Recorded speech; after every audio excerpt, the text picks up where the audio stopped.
ಈಗಷ್ಟೇ INDA ಮಿತ್ರಕೂಟದ ಸಭೆ ಮುಗಿದಿದೆ ಮಲ್ಲಿಕಾರ್ಜುನ ಖರ್ಗೆ ಅವರ ಮನೆಯಲ್ಲಿ AICC ಅಧ್ಯಕ್ಷರ ಮನೆಯಲ್ಲಿ ಮಲ್ಲಿಕಾರ್ಜುನ ಖರ್ಗೆ ಅವರು ಮಾತಾಡ್ತಿದ್ದಾರೆ ಕೇಳಿಸ್ಕೊಳ್ಳಿ। जो हमारे गठबंधन पार्टी के नेता लोग 2 घंटे तक बैठकर आज के पॉलिटिकल सिचुएशन पे और आज की जो परिस्थिति है उस पर बहुत से सजेशन आए, चर्चा हो गई और ये निष्कर्ष आखिरी में ये निकला कि हम सब मिलके एक ही वॉइस में ये कहना चाहिए जो मैं आपको पढ़ के बताऊंगा। The constituents of India bloc thank the people of India for the overwhelming support received by our allies. The people's mandate has given befitting reply to the BJP and their politics of hate, corruption and deprivation. This is a mandate in defense of the Constitution of India and against price rise, unemployment and crony capitalism, and also to save democracy. The India bloc will continue to fight against the fascist rule of the BJP led by Modi. We will take appropriate steps at the appropriate time to realize the people's desire not to be ruled by the BJP's government, and this is our decision, and we all together agreed on these points and will definitely whatever promises we have given to the people, that we will keep it up, and just I want to tell this. Thank you very much. Narendra Modi ಅವರ ಸರ್ಕಾರ ಜನಾಭಿಪ್ರಾಯವನ್ನ ಕಳೆದುಕೊಂಡಿದೆ, ಅವರು ಆಳಬಾರದು ಅನ್ನುವುದು ಜನಾಭಿಪ್ರಾಯ. ಆದ್ದರಿಂದ ಅವರು ಸ್ಥಾನದಿಂದ ಕೆಳಗಿಳಿಲಿ, ನಾವೆಲ್ಲರೂ ಒಗ್ಗಟ್ಟಾಗಿದ್ದೇವೆ, ಮಿತ್ರ ಪಕ್ಷಗಳಿಗೆಲ್ಲ ಧನ್ಯವಾದ. ಇದು ಮಲ್ಲಿಕಾರ್ಜುನ ಖರ್ಗೆ ಅವರ ಪತ್ರಿಕಾಗೋಷ್ಠಿಯ ಸಾರಾಂಶ.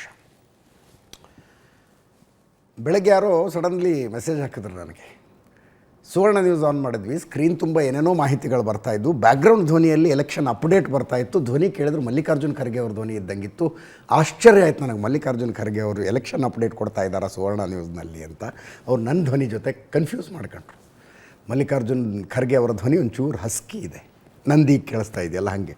ಇದು ಎಲೆಕ್ಷನ್ ರಿಸಲ್ಟಿನ ಅಪ್ಡೇಟ್ ಕೊಟ್ಟಂಥ ಪರಿಣಾಮ. ಒಂದು 2 ದಿವಸ ಸರಿ ಮಾಡ್ಕೊತೀನಿ, ಅಲ್ಲಿ ತನಕ ದಯವಿಟ್ಟು ಅಡ್ಜಸ್ಟ್ ಮಾಡ್ಕೊಳ್ಳಿ ಪ್ಲೀಸ್.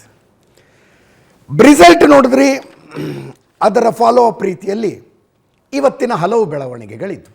ಮೀಟಿಂಗ್ ಮೇಲೆ ಮೀಟಿಂಗ್ಗಳಿವತ್ತು. ಬೆಳಗ್ಗೆ 11:05 ಪ್ರಧಾನಿ ನರೇಂದ್ರ ಮೋದಿ ತಮ್ಮ ಮನೆಯಲ್ಲಿ ಈ ಸಂಸತ್ತಿನ 17ನೇ ಲೋಕಸಭೆಯ ಕೊನೆಯ ಕ್ಯಾಬಿನೆಟನ್ನು ಮಾಡಿದ್ರು. ಕ್ಯಾಬಿನೆಟ್ ಮೀಟಿಂಗು ಅದು ಪದ್ಧತಿ. ಕೊನೆಯ ಕ್ಯಾಬಿನೆಟ್ನಲ್ಲಿ ರೆಸೊಲ್ಯೂಷನ್ ಪಾಸ್ ಮಾಡಬೇಕು, ಈ ಕ್ಯಾಬಿನೆಟನ್ನು ಇನ್ನೂ ವಿಸರ್ಜಿಸೋಣ ಅಂತ. ಇಲ್ಲಿ ಅಧಿಕಾರಿಗಳೆಲ್ಲ ಇರ್ತಾರೆ, ಹಿಂಗಾಗಿ ಪೊಲಿಟಿಕಲ್ ಚರ್ಚೆಗಳು ಜಾಸ್ತಿ ಆಗೋದಿಲ್ಲ. ಸಭೆಯಲ್ಲಿ ಹೇಳಿದ್ರಂತೆ, ಎಲೆಕ್ಷನ್ ರಿಸಲ್ಟ್ಗಳು ಯಾವಾಗಲೂ ನಾವು ಅಂದ್ಕೊಂಡಂಗೆ ಬರೋದಿಲ್ಲ, ಒಂದು ಸಲ ಜಾಸ್ತಿ ಆಗುತ್ತೆ, ಒಂದು ಸಲ ಕಡಿಮೆ ಆಗುತ್ತೆ, ತಲೆ ಕೆಡಿಸ್ಕೊಳ್ಳೋದು ಬೇಡ. 10 ವರ್ಷಗಳ ಕಾಲ ಹೆಂಗೆ ಕೆಲಸ ಮಾಡ್ಕೊಂಡು ಹೋಗಿದ್ವೋ ಅದೇ ರೀತಿಯಲ್ಲಿ ಕೆಲಸ ಮುಂದುವರಿಸ್ಕೊಂಡು ಹೋಗೋಣ ಅಂತ ಈ ಕ್ಯಾಬಿನೆಟ್ ಮೀಟಿಂಗ್ನಲ್ಲಿ ಅಷ್ಟೇ ಪ್ರಧಾನಮಂತ್ರಿಗಳು ಹೇಳಿದ್ರಂತೆ. ಇದಾದ ನಂತರ ಕ್ಯಾಬಿನೆಟ್ನಲ್ಲಿ ಒಪ್ಪಿಗೆಯನ್ನು ಪಡೆಯಲಾಯಿತು. ವಿಸರ್ಜನೆ, ಇನ್ನು ಈ ಕ್ಯಾಬಿನೆಟ್ ವಿಸರ್ಜನೆ, ಹೊಸ ಕ್ಯಾಬಿನೆಟ್ನಲ್ಲಿ ಭೇಟಿಯಾಗೋಣ ಅನ್ನೋ ಥರದ್ದು. 11:35 ಪ್ರಧಾನಮಂತ್ರಿಗಳು ರಾಷ್ಟ್ರಪತಿ ಭವನಕ್ಕೆ ಬಂದು ತಮ್ಮ ರಾಜೀನಾಮೆಯನ್ನು ಕೊಟ್ಟರು. 17ನೇ ಲೋಕಸಭೆಯಲ್ಲಿ ಪ್ರಧಾನಮಂತ್ರಿಯಾಗಿ ಮುಗಿದ್ರು, ಎಲೆಕ್ಷನ್ ಆಗಿದೆ, ರಿಸಲ್ಟ್ ಬಂದಿದೆ, ರಾಜೀನಾಮೆ. ಇದು ಕೂಡ ಪ್ರೊಸೀಜರು. ರಾಷ್ಟ್ರಪತಿಗಳ ಮನವಿ ಮಾಡಿಕೊಳ್ತಾರೆ, ಮುಂದಿನ ಸರ್ಕಾರ ಅಸ್ತಿತ್ವಕ್ಕೆ ಬರುವ ತನಕ ನೀವು ಹಂಗಾಮಿ ಪ್ರಧಾನಿಯಾಗಿ ಮುಂದುವರಿಬೇಕು ಅಂತ ಮನವಿ ಮಾಡಿಕೊಳ್ತಾರೆ. ಆ ಮನವಿಯನ್ನು ಒಪ್ಪಿಕೊಳ್ಳಲಾಗುತ್ತೆ. ಇದು ಪದ್ಧತಿ. 12:10 ರಾಜೀನಾಮೆಯನ್ನು ಪ್ರಧಾನಮಂತ್ರಿಗಳು ಸಲ್ಲಿಸಿದರು. ಅದಾದ ಮೇಲೆ ಸಂಜೆ NDA ಸಭೆ. ಈ ಸಭೆನೇ ಅತ್ಯಂತ ಕ್ರೂಷಿಯಲ್ ಆಗಿದ್ದದ್ದು. ಯಾರು ಬರ್ತಾರೆ, ಯಾರು ಬರೋದಿಲ್ಲ. ಬಂದವರು ಏನು ಹೇಳ್ತಾರೆ, ಸಭೆ ಸಾಂಗವಾಗಿ ನಡೆಯುತ್ತೋ ಅಥವಾ ಬೆಂಬಲ ಕೊಡುವುದಕ್ಕಿಂತ ಮುಂಚೆ ಇಂತಿಂಥ ಪ್ರಶ್ನೆಗಳಿಗೆ ಉತ್ತರ ಕೊಡಿ, ಒಂದು ಕಾಮನ್ ಮಿನಿಮಮ್ ಪ್ರೋಗ್ರಾಮ್ ಮಾಡೋಣ, ನಮ್ಮ ಪಕ್ಷಕ್ಕೆ ಏನು, ಈ ರೀತಿಯಾದ ಚರ್ಚೆಗಳು ಆಗ್ತವ ಅನ್ನುವ ಒಂದು ಸಂದೇಹ ಇತ್ತು. ಆನಂತರ ನಮ್ಮ ಪ್ರಶಾಂತ್ ನಾಥ್ ಕ್ಲಿಯರ್ ಮಾಡಿದರು, ಓಪನ್ ಮೀಟಿಂಗ್ನಲ್ಲಿ ಆಗೋದಿಲ್ಲ ಅವೆಲ್ಲ ಅಂತ. ಒಂದು ಬ್ಯಾಕ್ ಡೋರ್ ಚಾನಲ್ಗಳಲ್ಲಿ ಒಂದು ಕನ್ಸೆನ್ಸಸ್ಸಿಗೆ ಬಂದಿರ್ತಾರೆ,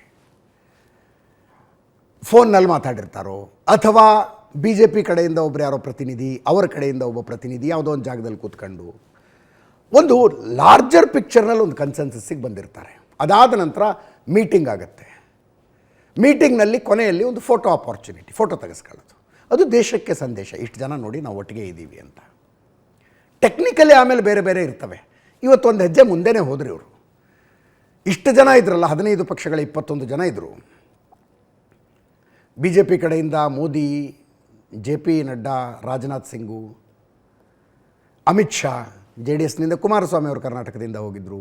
ಈ ಕಡೆ ನೋಡಿ ಮೇಜರ್ ಕಿಂಗ್ ಮೇಕರ್ಸ್ ಇದ್ದಾರೆ, ಚಂದ್ರಬಾಬು ನಾಯ್ಡು, ನಿತೀಶ್ ಕುಮಾರು. ಇನ್ನೂ ಆ ಕಡೆ ಬಂದರೆ ಏಕನಾಥ್ ಶಿಂಧೆ, ಪ್ರಫುಲ್ ಪಟೇಲ್ ಎನ್ ಸಿ ಪಿಯಿಂದ, ಮಾಂಜಿ ಬಿಹಾರದ ಇನ್ನೊಬ್ಬ ಕೀ ಪ್ಲೇಯರು. ಇಷ್ಟು ಜನ ಹಿಂಗೆಲ್ಲ ಸೇರ್ಕೊಂಡು ಮೀಟಿಂಗ್ ಆಗಿ ಫೋಟೋ ಆಪರ್ಚುನಿಟಿ ಆಯಿತು. ಒಂದು ಹೆಜ್ಜೆ ಮುಂದೆ ಹೋದರು ಅಂತ ಯಾಕೆ ಹೇಳಿದೆ ಅಂದರೆ, ಆಮೇಲೆ ಹೇಳಬೇಕು ಅಂದ್ಕೊಂಡಿದ್ದ ಸುದ್ದಿನ ಈಗಲೇ ಹೇಳ್ಬಿಡ್ತೀನಿ ನಾನು. ಚಂದ್ರಬಾಬು ನಾಯ್ಡು ನೆನ್ನೆ ಒಂದು ಪ್ರೆಸ್ ಮೀಟ್ ಕರೆದಿದ್ರು, ಏಕಾಏಕಿ ಕ್ಯಾನ್ಸಲ್ ಮಾಡಿಬಿಟ್ರು ಅದನ್ನ, ಪ್ರೆಸ್ ಮೀಟ್ ಕ್ಯಾನ್ಸಲ್ಲು ಅಂತ. ನೆನ್ನೆನೂ ಹೇಳಿದೆ ನಾನು, ಏನಾರು ಆಗಬಹುದು. ಈ ಪ್ರೀಪೋಲ್ ಅಲಯನ್ಸಲ್ಲಿದ್ದೀವಿ, ರಿಸಲ್ಟ್ ಬಂದಿದೆ, ಈ ಅಲಯನ್ಸಿಗೆ ಬದ್ಧವಾಗಿರಬೇಕು, ಅದೆಲ್ಲ ನೈತಿಕತೆಯ ಪ್ರಶ್ನೆ. ಆಮೇಲೆ ನಂಬರ್ ಗೇಮ್ ಹೆಂಗಾಗುತ್ತೋ ಯಾರಿಗೆ ಗೊತ್ತು. ಈಗ ಮಹಾರಾಷ್ಟ್ರದಲ್ಲಿ ಶಿವಸೇನೆ ಬಿ ಜೆ ಪಿ ಸೇರ್ಕೊಂಡು ಪ್ರೀಪೋಲ್ ಅಲಯನ್ಸ್, ಚುನಾವಣಾ ಪೂರ್ವ ಮೈತ್ರಿ ಮಾಡ್ಕೊಂಡು ಮ್ಯಾಂಡೇಟ್ ಪಡೆದಿದ್ವಲ್ಲಿ ರಾಜ್ಯ ಸರ್ಕಾರದಲ್ಲಿ, ವಿಧಾನಸಭೆಯಲ್ಲಿ. ಅದಾದ ಮೇಲೆ ಬಿ ಜೆ ಪಿಗೂ ಶಿವಸೇನೆಗೂ ಭಿನ್ನಾಭಿಪ್ರಾಯ ಬಂತು. ಉದ್ಧವ್ ಠಾಕ್ರೆ ಏನಂದರು, ನಿಮ್ಮ ಜೊತೆ ಬರಲ್ಲ, ನಾನು ಕಾಂಗ್ರೆಸ್ ಜೊತೆಗೆ ಹೋಗಿ ಸರ್ಕಾರ ಮಾಡ್ತೀನಿ ಅಂದರು. ಹಾಗೆ ಇಲ್ಲೇನಾರು ಆದರೆ ಅನ್ನುವ ಸಂಶಯಗಳಿದ್ದು. ಯಾವಾಗ ಚಂದ್ರಬಾಬು ನಾಯ್ಡು ಪ್ರೆಸ್ ಮೀಟ್ ಬೇರೆ ಕ್ಯಾನ್ಸಲ್ ಮಾಡಿಬಿಟ್ರು, ಇದೇನೋ ಆಗ್ತಿದೆ ಒಳಗಿಂದೊಳಗೆ ಅಂತ. ಆದರೆ ನಿನ್ನೆ ರಾತ್ರಿ ತೆಲುಗು ದೇಶಂ ಪಕ್ಷದ ಅಧಿಕೃತ ಟ್ವಿಟರ್ ಹ್ಯಾಂಡಲ್ನಿಂದ ಒಂದು ಟ್ವೀಟ್ ಬಂತು, ನಾವು ಎನ್ ಡಿ ಎನಲ್ಲಿದ್ದೀವಿ ಅಂತ. ಬೆಳಗ್ಗೆ ಪ್ರೆಸ್ ಮೀಟು ಮಾಡಿದ್ರು ಚಂದ್ರಬಾಬು ನಾಯ್ಡು. ಪ್ರೆಸ್ ಮೀಟ್ನಲ್ಲಿ ಕ್ಲಾರಿಟಿ ಕೊಟ್ಟರು. ಅಷ್ಟು ಬಹಿರಂಗವಾಗಿ ಪ್ರೆಸ್ ಮೀಟ್ನಲ್ಲೇ ಕ್ಲಾರಿಟಿ ಕೊಟ್ಟ ಮೇಲೆ ಟಿ ಡಿ ಪಿ ಈ ಕಡೆ ಬರುತ್ತೆ ಅನ್ನೋದು ಸಂಶಯ ಇಲ್ಲ, ನಿಸ್ಸಂಶಯ ಅದು. ಆದರೆ ನಿತೀಶ್ ಕುಮಾರು ಈ ಕ್ಷಣದ ತನಕ ಒಂದು ಹೇಳಿಕೆ ಕೊಟ್ಟಿಲ್ಲ ರಿಸಲ್ಟ್ ಬಗ್ಗೆ, ಒಂದು ಟ್ವೀಟ್ ಮಾಡಿಲ್ಲ. ರಿಸಲ್ಟ್ ಬಂದ ಮೇಲೆ ಪರಿಸರ ದಿನದ ಶುಭಾಶಯಗಳು ಅಂತ ಟ್ವೀಟ್ ಮಾಡಿದ್ದಾರೆ ಅವರು, ಪರಿಸರದ ದಿನದ ಶುಭಾಶಯಗಳು ಅಂತ. ಆವಾಗ ಇಂದಿರಾ ಗಾಂಧಿಯ ವಿರುದ್ಧ ಹೋರಾಡುವಾಗ ಜಯಪ್ರಕಾಶ್ ನಾರಾಯಣ್ ಇವರೆಲ್ಲರ ರಾಜಕೀಯ ಗುರು, ನಿತೀಶ್ ಕುಮಾರು, ಲಾಲು ಪ್ರಸಾದ್ ಯಾದವ್, ಆ ಕಡೆ ಮುಲಾಯಂ ಸಿಂಗ್, ಇವರೆಲ್ಲರ ರಾಜಕೀಯ ಗುರು ನಿತೀಶ್ ಕುಮಾರ್, ಇವರು ಜಯಪ್ರಕಾಶ್ ನಾರಾಯಣ್ ಟೋಟಲ್ ರೆವಲ್ಯೂಷನಿಗೆ ಕಾಲ್ ಕೊಟ್ಟಿದ್ದರು. ಆ ದಿನಾಚರಣೆ ಅಂತ ಇವತ್ತು ಅದಕ್ಕೆ ಶುಭಾಶಯ ಕೋರಿದ್ದಾರೆ. ರಿಸಲ್ಟ್ ಬಗ್ಗೆ ಒಂದು ಟ್ವೀಟ್ ಇಲ್ಲ, ಒಂದು ಮಾತಿಲ್ಲ, ಒಂದು ಮಾತಿಲ್ಲ, ಮಾಧ್ಯಮಗಳಿಗೆ ಸಿಕ್ಕಿಲ್ಲ. ಹಂಗಿದ್ದಾಗ ಸಂಶಯ ಬಂದೇ ಬರೋದು ಸಹಜ ಅಲ್ವಾ? ಏನು ಮಾಡ್ತಾರೆ ನಿತೀಶ್ ಕುಮಾರು? ಬಿ ಜೆ ಪಿಯವ್ರು ಮೊದಲೇ ಇವ್ರನ್ನ ಪಲ್ಟು ರಾಮ್ ಅಂತ ಕರೀತಿದ್ರು. ಒಂದು ಸಲ ಆ ಕಡೆ ಹೋಗ್ತಾರೆ, ಒಂದು ಸಲ ಈ ಕಡೆ ಹೋಗ್ತಾರೆ ಅಂತ. ಈ ಸಲನೂ ಆ ಕಡೆ ಹೋಗುವ ತೀರ್ಮಾನಕ್ಕೆ ಏನಾರು ಬಂದ್ರ? ಸಂಶಯಗಳಿದ್ವು. ಬೆಳಗ್ಗೆ ದಿಲ್ಲಿಗೆ ಹೊರಟರು. ದಿಲ್ಲಿಯಲ್ಲಿ ಎನ್ ಡಿ ಎ ಮೀಟಿಂಗು ಇದೆ, INDA ಮೀಟಿಂಗು ಇದೆ. ಯಾವ ಮೀಟಿಂಗಿಗೆ ಅಂತ ಬರ್ತಿದ್ದಾರೆ ಅನ್ಕೋಬೇಕು. ಆ KC ತ್ಯಾಗಿ ಅಂತ ರಾಜ್ಯಸಭಾ ಸದಸ್ಯರು, ನಿತೀಶ್ ಕುಮಾರ್ ಆಪ್ತರು, ಅವರು ಮಾಧ್ಯಮಗಳಿಗೆ ಹೇಳಿಕೆ ಕೊಟ್ಟರು, ನಾವು ಇಂಡಿಯಾದಲ್ಲಿ ಇದ್ದೀವಿ ಅಂತ. ಬಟ್ ನಿತೀಶ್ ಕುಮಾರ್ಗೆ ಒಂದು ಟ್ವೀಟ್ ಮಾಡ್ಬೋದಾಗಿತ್ತು, ಒಂದು ಹೇಳಿಕೆ ಕೊಟ್ಟು ನಾವು ಇಂಡಿಯಾದಲ್ಲಿ ಇದ್ದೀವಪ್ಪ ಹೇಳಿದರೆ ಮುಗಿದು ಹೋಗ್ತಿತ್ತು ಅದು. ಅಷ್ಟು ಏನೋ ಒಂದು ಮಾತಿಲ್ಲ, ಕತೆ ಇಲ್ಲ. ಬೆಳಗ್ಗೆ ಎದ್ದು ಡೆಲ್ಲಿಗೆ ಹೊರಟರು. ಯಾವ ಮೀಟಿಂಗಿಗೆ ಹೋಗ್ತಾರೆ ಗೊತ್ತಿಲ್ಲ. ಫ್ಲೈಟ್ ಹತ್ತಿದ್ರು. ಹಿಂದ್ಗಡೆ ಸೀಟ್ನಲ್ಲಿ ನೋಡಿದ್ರೆ ತೇಜಸ್ವಿ ಯಾದವ್, ಲಾಲು ಪ್ರಸಾದ್ ಯಾದವ್ ಮಗ, RJD ಮುಖಂಡ ತೇಜಸ್ವಿ ಯಾದವ್ ಹಿಂದ್ಗಡೆ ಸೀಟ್ನಲ್ಲಿ. ಈ ವಿಡಿಯೋ ಬಂತಲ್ಲ, ನಮಗೆ ಹಂಗಿದ್ರೆ ಗಾಡಿ ಇದು INDA ಕಡೆಗೆ ಹೊಂಟಿದೆ, ಕಾಂಗ್ರೆಸ್ಸನ್ನು ಒಳಗೊಂಡಿರುವ ಮೈತ್ರಿಕೂಟದ ಕಡೆ ಹೊಂಟಿದೆ ಅಂತ. ಬಟ್ ಆಮೇಲೆ ಕೀನ್ಲಿ ಅಬ್ಸರ್ವ್ ಮಾಡಿದ್ರೆ it was a commercial flight, ಯಾವುದೋ ಚಾರ್ಟರ್ಡ್ ಫ್ಲೈಟ್ನಲ್ಲಿ ಬರ್ತಿರಲಿಲ್ಲ ಅವರು. ಈಗ ಕಮರ್ಷಿಯಲ್ ಫ್ಲೈಟನ್ನು ಈಗ ನಾವು ಬುಕ್ ಮಾಡ್ತೀವಲ್ಲ, ದಿಲ್ಲಿಗೆ ಹೋಗ್ಬೇಕು ಅಂದರೆ ಯಾವುದಿದೆಯಪ್ಪ ಫ್ಲೈಟ್ ಅಂತ ನೋಡ್ಕೊಂಡು ಬುಕ್ ಮಾಡ್ತೀವಿ. ಹಾಗೆ ಕಮರ್ಷಿಯಲ್ ಫ್ಲೈಟು ಇದು ಗೊತ್ತಾಗಿದ್ದು ಆ ಸೀಟ್ಗಳನ್ನು ನೋಡಿದಾಗ. ಚಾರ್ಟರ್ಡ್ ಫ್ಲೈಟಲ್ಲಿ ಕೂತ್ಕೊಳ್ಳೋಕೆ ಎದರ ಬದರ ಕೂತ್ಕೋತಾರೆ. ಇದು ಕಮರ್ಷಿಯಲ್ ಫ್ಲೈಟ್ನ ಬಿಸ್ನೆಸ್ ಕ್ಲಾಸ್ ಟಿಕೆಟ್. ಇದು ಇಬ್ಬರು ದಿಲ್ಲಿಗೆ ಬರಬೇಕು, ಇಬ್ಬರು ಒಂದೇ ವಿಮಾನ ಬುಕ್ ಮಾಡಿದ್ದಾರೆ. I don't think it is very coincidence. ಇಬ್ಬರು ಒಂದೇ ವಿಮಾನ ಬುಕ್ ಮಾಡಿಬಿಟ್ಟಿದ್ದಾರೆ, ಒಟ್ಟೊಟ್ಟಿಗೆ ಬರ್ತಾ ಇದ್ದಾರೆ. ಈ ವಿಡಿಯೋ ಫಸ್ಟಿಗೆ ಬಂತು, ನಾವೇನು ಅಂದ್ಕೊಂಡ್ವಿ ಕಮರ್ಷಿಯಲ್ ಫ್ಲೈಟ್ನಲ್ಲಿ ಏನೋ ಬುಕ್ ಆಗಿರ್ಬೇಕು ಬಿಡಿ ಅಂತ. ಆಮೇಲೆ ಒಂದು ಫೋಟೋ ಬಂತು, ಇದು ಫ್ಲೈಟ್ ಟೇಕ್ ಆಫ್ ಆಗೋದಕ್ಕಿಂತ ಮುಂಚೆ. ಇದು ಟೇಕ್ ಆಫ್ ಆದಮೇಲೆ ನಿತೀಶ್ ಕುಮಾರು ತೇಜಸ್ವಿ ಯಾದವ್ ಅಕ್ಕಪಕ್ಕ ಕೂತ್ಕೊಂಡಿದ್ದಾರೆ, ಅಕ್ಕಪಕ್ಕ ಕೂತ್ಕೊಂಡ್ಬಿಟ್ಟಿದ್ದಾರೆ. ಅದನ್ನು ನೋಡಿದ ಮೇಲಂತೂ ನಿತೀಶ್ ಕುಮಾರ್ ಹಂಗಿದ್ರೆ ಹೋದರು ಕಾಂಗ್ರೆಸ್ ಜೊತೆಗಿನ ಮೈತ್ರಿಗೆ. NDA ಸರ್ಕಾರ ರಚನೆ ಆಗೋದು ಡೌಟು ಅಂತ ನಾವು ನಂಬರ್ ಲೆಕ್ಕಾಚಾರ ಹಾಕೋಕ್ಕೆ ಶುರು ಮಾಡಿದ್ವಿ. ನಿತೀಶ್ ಆ ಕಡೆ ಹೋದರೆ ಹೆಂಗೆ ನಂಬರ್ ಗೇಮ್ ಚೇಂಜ್ ಆಗುತ್ತೆ? NDA ಸರ್ಕಾರ ಬರೋದಕ್ಕೆ ಆಗೋದಿಲ್ವ? INDA ಸರ್ಕಾರ ಮಾಡೋದು ಸುಲಭವ? ಈ ರೀತಿಯ ಫೋಟೋ ಒಂದು ಸಲ ತೋರಿಸಿ ಅದನ್ನ. ಈ ಫೋಟೋ ನೋಡಿ, ಫ್ಲೈಟ್ ಟೇಕ್ ಆಫ್ ಆದಮೇಲೆ ಬಂದು ಅಕ್ಕಪಕ್ಕ ಕೂತ್ಕೊಂಡ್ಬಿಟ್ಟಿದ್ದಾರೆ.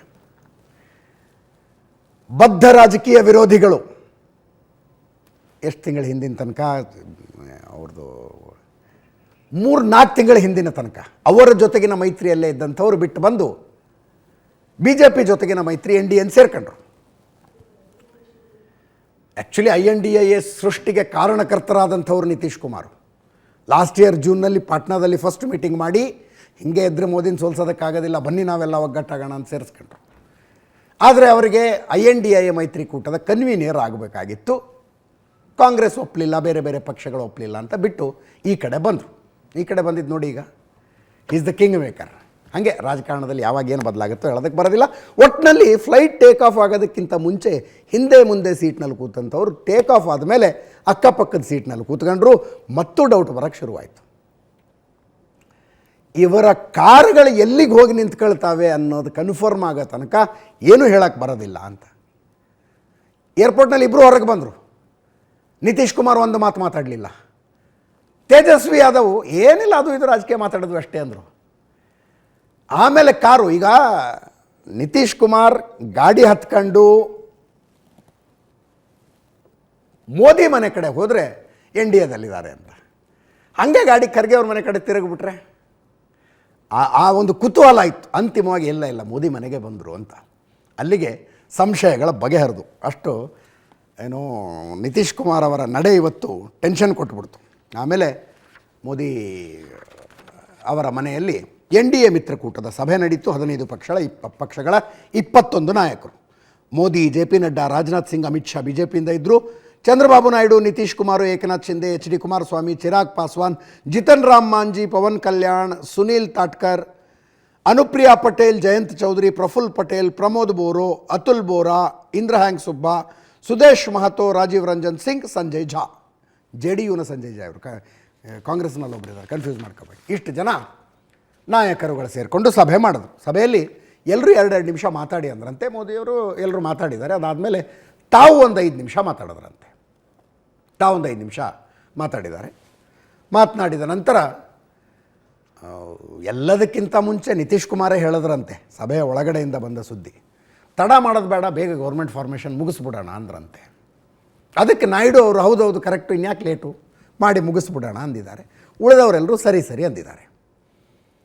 ಆಮೇಲೆ ಒಂದು ನಿರ್ಣಯವನ್ನು ಅಂಗೀಕರಿಸಿದ್ದಾರೆ. ಏನಂತ? 3 ನಿರ್ಣಯಗಳು ಆ್ಯಕ್ಚುಲಿ. ಒಂದೇ ಪ್ಯಾರಾದಲ್ಲಿ ಬಂದಿರೋದು, ಇಲ್ಲೇ ಇದೆ ನೋಡಿ, ಕಾಪಿ ಇದೆ ಇಲ್ಲಿ. ಇದರದ್ದು ಕನ್ನಡ ಅನುವಾದನ ಹೇಳ್ತೀನಿ ನಾನು. ದೇಶದ 140 ಕೋಟಿ ಜನ ಕಳೆದ 10 ವರ್ಷಗಳಲ್ಲಿ ಮೋದಿ ನೇತೃತ್ವದಲ್ಲಿ ದೇಶವು ಪ್ರತಿಯೊಂದು ಕ್ಷೇತ್ರದಲ್ಲೂ ಅಭಿವೃದ್ಧಿ ಹೊಂದಿರುವುದನ್ನು ನೋಡಿದ್ದಾರೆ. ಜನ 6 ದಶಕಗಳ ನಂತರ ಸತತ 3ನೇ ಬಾರಿಗೆ ಸಂಪೂರ್ಣ ಬಹುಮತದೊಂದಿಗೆ ಪ್ರಬಲ ನಾಯಕತ್ವವನ್ನು ಆಯ್ಕೆ ಮಾಡಿದ್ದಾರೆ. ಮೋದಿ ನೇತೃತ್ವದಲ್ಲಿ 2024ರ ಲೋಕಸಭಾ ಚುನಾವಣೆಯಲ್ಲಿ NDA ಒಗ್ಗಟ್ಟಿನಿಂದ ಹೋರಾಡಿ ಗೆದ್ದಿರುವುದು ನಮ್ಮೆಲ್ಲರಿಗೂ ಹೆಮ್ಮೆ ತಂದಿದೆ.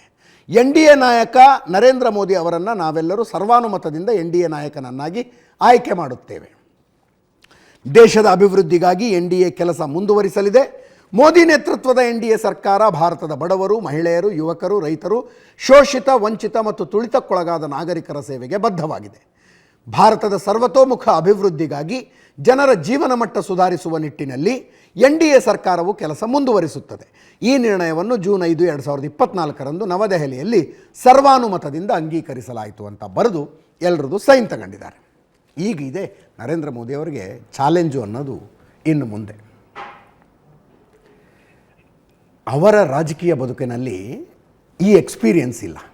ನೀವು ನೋಡ್ತಾ ಬನ್ನಿ, 2001ರಲ್ಲಿ ಗುಜರಾತ್ನ ಮುಖ್ಯಮಂತ್ರಿ ಆದರು. 2002 ಅದ್ಭುತವಾದ ಗೆಲುವು. 2007ರ ಚುನಾವಣೆ ಬರುತ್ತೆ, ಗೆಲುವು. 2012ರ ಚುನಾವಣೆ ಬರುತ್ತೆ, ಗೆಲುವು. ಅದಕ್ಕಿಂತ ಮುಂಚೆ ಒಂದು ಗ್ರಾಮ ಪಂಚಾಯತ್ ಮೆಂಬರು ಅಲ್ಲ ಅವರು, ಗ್ರಾಮ ಪಂಚಾಯತ್ ಮೆಂಬರು ಅಲ್ಲ, ಸೀದಾ ಕರ್ಕೊಂಬಂದಿದ್ದು ನೀವು ಗುಜರಾತ್ನ ಮುಖ್ಯಮಂತ್ರಿ ಅಂತ ಕೂಡಿಸಿದ್ದವ್ರನ್ನ. ಆ ಕಥೆ ಭಾಳ ಇಂಟ್ರೆಸ್ಟಿಂಗ್ ಇದೆ, ಹಿಂದೆ ಹೇಳಿದ್ದೀನೋ ಅಥವಾ ಇನ್ಯಾವಾಗಾರು ಹೇಳೋಣಂತೆ. ಹೆಂಗೆ ಮುಖ್ಯಮಂತ್ರಿಯಾಗಿ ಆಯ್ಕೆ ಆದರು ಮೋದಿ ಅಂತ. 2001ರಲ್ಲಿ, 2002ರಲ್ಲಿ ಚುನಾವಣೆ ಬಂತು, 2007ರಲ್ಲಿ ಚುನಾವಣೆ, 2012ರಲ್ಲಿ ಚುನಾವಣೆ. 3 ಚುನಾವಣೆಗಳನ್ನು ಈಸಿಯಾಗಿ ಗೆದ್ಕೊಂಬಿಟ್ರು. 2012ರಲ್ಲಿ ಗುಜರಾತ್ನ ಮುಖ್ಯಮಂತ್ರಿಯಾಗಿ ಆಯ್ಕೆ ಆದರು. 2014ರಲ್ಲಿ ಲೋಕಸಭಾ ಚುನಾವಣೆ ಬಂತು, ಪ್ರಧಾನಿ ಅಭ್ಯರ್ಥಿ ಆದರು. ಅಲ್ಲಿ ತನಕ ಲೋಕಸಭೆಗೆ ಬಂದವರಲ್ಲ, ಸಂಸತ್ತಿಗೆ ಬಂದವರಲ್ಲ, ಗೆಲುವು. 272 ಮೆಜಾರಿಟಿಗೆ ಬೇಕಾಗಿತ್ತು, 282 ಗೆತ್ತು BJP. 30 ವರ್ಷಗಳ ನಂತರ ಒಂದು ಪಕ್ಷ ಸಂಪೂರ್ಣ ಬಹುಮತದೊಂದಿಗೆ ಅಧಿಕಾರಕ್ಕೆ ಬಂದಿದೆ 2014ರಲ್ಲಿ. 30 ವರ್ಷಗಳ ನಂತರ. ನೆಕ್ಸ್ಟ್ 2019 ಹಿಂದಿನ ಪರ್ಫಾರ್ಮೆನ್ಸ್ ಇಂಪ್ರೂವ್ ಆಯಿತು. 303 ಇದ್ದದ್ದು 282 ಇದ್ದದ್ದು 303 ಆಯಿತು. ಮತ್ತೊಮ್ಮೆ ದೊಡ್ಡ ಗೆಲುವಿನೊಂದಿಗೆ. ಆದರೆ 2014ರಲ್ಲೂ NDA ಇತ್ತು, ಅವಶ್ಯಕತೆ ಇರಲಿಲ್ಲ, ಸ್ವಂತ ಬಲ ಇದೆ. ಆದರೂ NDA ಜೊತೆಗೆತ್ಕೊಂಡ್ರು. ಒಂದು ಸಿಂಗಲ್ ರೂಲ್ ಏನಿತ್ತು, ಕ್ಯಾಬಿನೆಟ್ ಮಂತ್ರಿಗಿರಿ BJPಯಿಂದ ಗೆದ್ದವರಿಗೆ, ರಾಜ್ಯಸಭೆನೋ ಲೋಕಸಭೆನೋ BJP ಅವ್ರಿಗೆ. 2019ರಲ್ಲೂ ಅಷ್ಟೇ ಕ್ಯಾಬಿನೆಟ್ ಮಂತ್ರಿಗಿರಿ BJP ಅವ್ರಿಗೆ. ಮಿತ್ರ ಪಕ್ಷಗಳಿಗೆ MOS ಕೊಟ್ಟರು, ಮಿನಿಸ್ಟರ್ ಆಫ್ ಸ್ಟೇಟ್ಸ್ ಕೊಟ್ಟರು, ರಾಜ್ಯ ದರ್ಜೆಯ ಸ್ಥಾನಮಾನಗಳು. ಈಗ ಮ್ಯಾಂಡೇಟ್ ಇಲ್ಲ. ಈಗಿನ ಸವಾಲುಗಳ ಬೇರೆ. ಏನು ಸವಾಲದು? ಒಂದು ಸಣ್ಣ ಬ್ರೇಕ್ ಆದಮೇಲೆ ಮಾತಾಡೋಣಂತೆ. 10 ವರ್ಷ ನೋಡಿದ ಮೋದಿಯನ್ನು ಇನ್ನು ಮುಂದೆ ನೋಡೋದಕ್ಕಾಗತ್ತಾ? ಟಫ್ ಡಿಸಿಷನ್ಸ್, ಏನು ಏಕರೂಪದ ನಿರ್ಧಾರಗಳು ಆಗುತ್ತಾ? BJP ತನ್ನ ಜಾರಿಗೊಳಿಸಬೇಕು ಅನ್ನುವ ಯೋಜನೆಗಳನ್ನು ಬದಲಾಯಿಸಬೇಕಾಗಿ ಬರುತ್ತಾ? ಅಫ್ಕೋರ್ಸ್ ಆಗುತ್ತೆ. ಇವತ್ತಿನ 2 ಮೈತ್ರಿಕೂಟಗಳ ಸಭೆ ಆಗುವ ತನಕ ಯಾರು ಯಾವ ಕಡೆ ಅನ್ನೋ ಕನ್ಫ್ಯೂಷನ್ ಎಷ್ಟಿತ್ತು ಅನ್ನೋದನ್ನು ಹೇಳ್ತಾ ಇದ್ದೆ ನಿಮಗೆ. ನಿತೀಶ್ ಕುಮಾರ್ ಅಂತೂ ಟೆನ್ಷನ್ ಇಟ್ಬಿಟ್ರು. ಆ ಕಡೆ ಹೋಗ್ತಾರೆ, ಈ ಕಡೆ ಹೋಗ್ತಾರೆ, ಆ ಕಡೆ ಹೋಗ್ತಾರೆ, ಈ ಕಡೆ ಹೋಗ್ತಾರೆ. ಎಲ್ಲೂ ಬಹಿರಂಗವಾಗಿ ಮಾತು ಅಂತಿರಲಿಲ್ಲ. NDAನ ಬೆಂಬಲಿಸ್ತೀನಿ ಅಥವಾ ಸಂಶಯ ಬರುವಂತೆ ಮಾತಾಡಲಿಲ್ಲ ಅವರು. ಮಾತೇ ಆಡಲಿಲ್ಲ ಅನ್ನೋದು ಸಮಸ್ಯೆ ಆಯಿತು ಅಷ್ಟೇ. ಮಾತೇ ಆಡಲಿಲ್ಲ ಅನ್ನೋದು ಸಮಸ್ಯೆ ಆಯಿತು. ನಾನು ಬ್ರೇಕಿಂತ ಮುಂಚೆ ಹೇಳಿದ್ದು, 10 ವರ್ಷಗಳ ಕಾಲ ದೇಶ ನೋಡಿದ ಮೋದಿ ಅವರೊಂಥರ ಇದ್ದರು. ಇನ್ನು ಮುಂದೆ ನೋಡಬಹುದಾದ ಮೋದಿ ಬೇರೆ ಥರ ಇರ್ತಾರಾ ಅಂತ. ಯಾಕಂದರೆ 10 ವರ್ಷ ಕಂಪ್ಲೀಟ್ ಮೆಜಾರಿಟಿ ಅನುಭವಿಸಿದ್ದಾರೆ ಅವರು. Complete majority. ಪ್ರಧಾನಿಯಾಗಿ 10 ವರ್ಷ ಬಿಡಿ, ಅಲ್ಲಿ ಗುಜರಾತ್ನಲ್ಲಿ ಮುಖ್ಯಮಂತ್ರಿಯಾಗಿ 12 ವರ್ಷನೂ ಅವ್ರು ಅನುಭವಿಸಿರೋದು ಕಂಪ್ಲೀಟ್ ಮೆಜಾರಿಟಿನೇ. ಹೀಗಾಗಿ ಯಾರದೋ ಮರ್ಜಿಗೆ ಕಾಯಬೇಕು ಅನ್ನುವ ವಾತಾವರಣ ಇರಲಿಲ್ಲ. ನಿರ್ಧಾರಗಳನ್ನು ತೆಗೆದುಕೊಳ್ತಾ ಇದ್ದರು. ನಿರ್ಧಾರಗಳನ್ನು ಹೀಸ್ ಅ ಗುಡ್ ಲಿಸ್ನರ್. ಮೋದಿಯವ್ರನ್ನ ಭೇಟಿಯಾದವರು ಎಲ್ಲರೂ ಹೇಳ್ತಾರೆ ಹೀಸ್ ಅ ವಂಡರ್ಫುಲ್ ಲಿಸ್ನರ್ ಅಂತ. ಎದುರಿಗಿನವರು ಏನು ಹೇಳ್ತಾ ಇದ್ದಾರೆ ಅನ್ನೋದು ಗಮನವಿಟ್ಟು ಕೇಳಿಕೊಳ್ತಾರೆ, ಸಂಶಯಗಳಿದ್ರೆ ಕೇಳ್ತಾರೆ, ಬಗೆಹರಿಸ್ಕೊಳ್ತಾರೆ, ಎಲ್ಲ ಕರೆಕ್ಟು. ಬಟ್ ಯಾವ ವಿಷಯದ ಬಗ್ಗೆ ಕೇಳಿಸಿಕೊಂಡಿದ್ದಾರಲ್ಲ ಅದರ ಬಗ್ಗೆ ನಿರ್ಧಾರ ತೆಗೆದುಕೊಳ್ಳುವ ಸಮಯ ಬಂದಾಗ this is the decision, go and implement it ಅಂತ ಹೇಳ್ತಾರೆ. Go and implement it. ಇನ್ನು ಮುಂದೆ ಹಂಗಾಗೋದಿಲ್ಲ. ಮಿತ್ರ ಪಕ್ಷಗಳನ್ನು ಕನ್ಸಲ್ಟ್ ಮಾಡಬೇಕು. Consultation has to happen. ಅದು ಮೋದಿಯವರ ಸ್ವಭಾವ ಅಲ್ಲ. ಹೆಂಗೆ ಮಾಡ್ತಾರೋ ಏನು, ಮಾಡಲೇಬೇಕೀಗ, ಅನಿವಾರ್ಯ.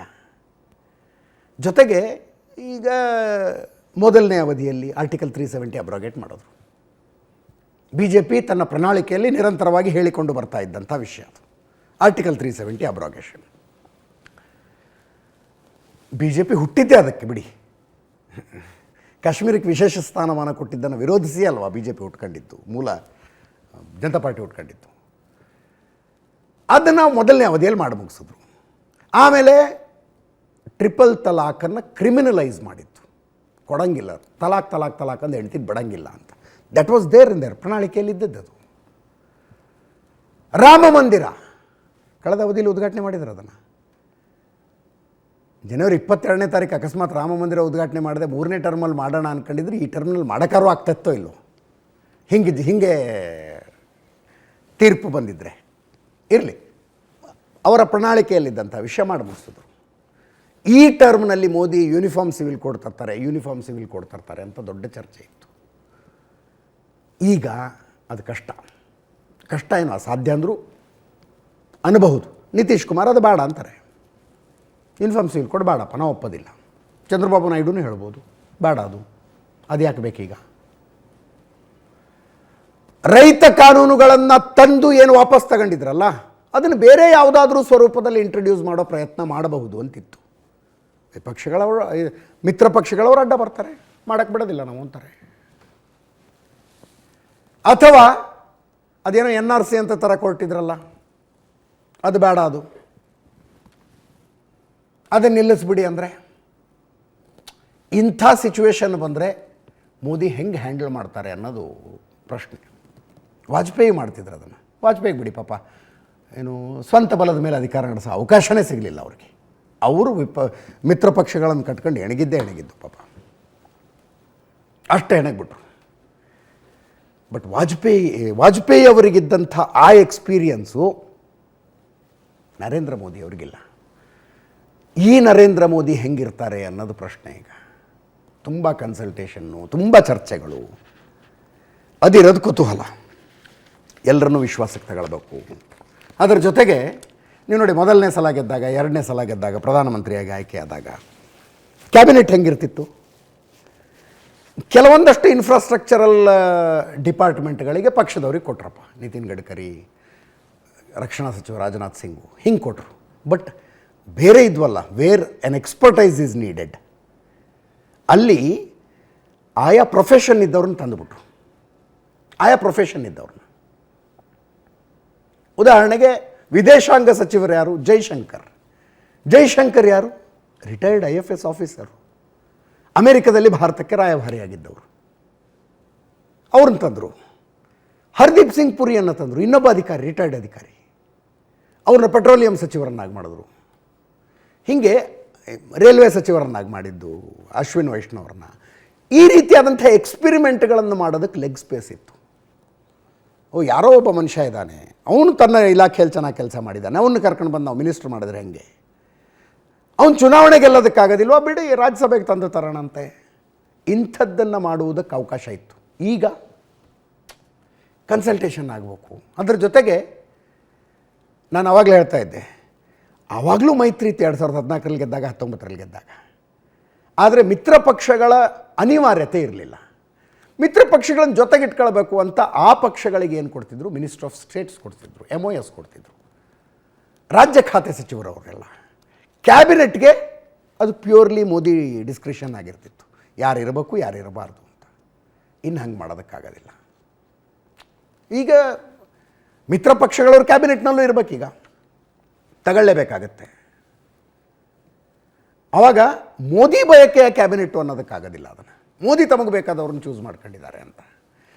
ಮೋದಿ ವಿಷಯದಲ್ಲಿ ಯಾರು ಎಷ್ಟೇ ಬೈದರೂ ಏನೇ ಅಂದರೂ ಒಂದು ವಿಷಯ, ಭ್ರಷ್ಟಾಚಾರದ ಆರೋಪಗಳಿಲ್ಲ ಅವರ ಕ್ಯಾಬಿನೆಟ್ ಸದಸ್ಯರ ಮೇಲೂ ಇಲ್ಲ. ಮನಮೋಹನ್ ಸಿಂಗ್ ಆಗಿದ್ದ ಸಮಸ್ಯೆ ಏನು? Manmohan Singh as a person corrupt ಅಲ್ಲ. ಮನಮೋಹನ್ ಸಿಂಗ್ ಒಬ್ಬ ವ್ಯಕ್ತಿಯಾಗಿ, ಪ್ರಧಾನಿಯಾಗಿ ಕರಪ್ಷನ್ ಮಾಡಲಿಲ್ಲ. ಆದರೆ ಅವರ ಜೊತೆಗೆ ಕ್ಯಾಬಿನೆಟ್ನಲ್ಲಿದ್ದವರು ಕರಪ್ಷನ್ ಮಾಡಿದರು ಅನ್ನೋದು ಅಲಿಗೇಷನ್. ಒಬ್ಬ ಪ್ರಧಾನಿಯಾಗಿ ತನ್ನ ಕ್ಯಾಬಿನೆಟ್ ಸದಸ್ಯರ ಇಂಟಿಗ್ರಿಟಿಯನ್ನು ಮನಮೋಹನ್ ಸಿಂಗ್ ಕಾಪಾಡಿಕೊಳ್ಳಬೇಕಾಗಿತ್ತು ಅಂತ. ಮೋದಿಯನ್ನು ಬೈಯೋರು ಕೂಡ ಒಂದು ವಿಷಯದಲ್ಲಿ ಏನಕ್ಕೆ ಹೌದಪ್ಪ ಅಂತ ಯಾಕಂತಾರೆ? ಕ್ಯಾಬಿನೆಟ್ ಸದಸ್ಯರು ಏನು ಮಾಡಿದೆ, ಗಡಬಡ ಮಾಡದೆ ಇರಂಗೆ ನೋಡಿಕೊಂಡ್ರು.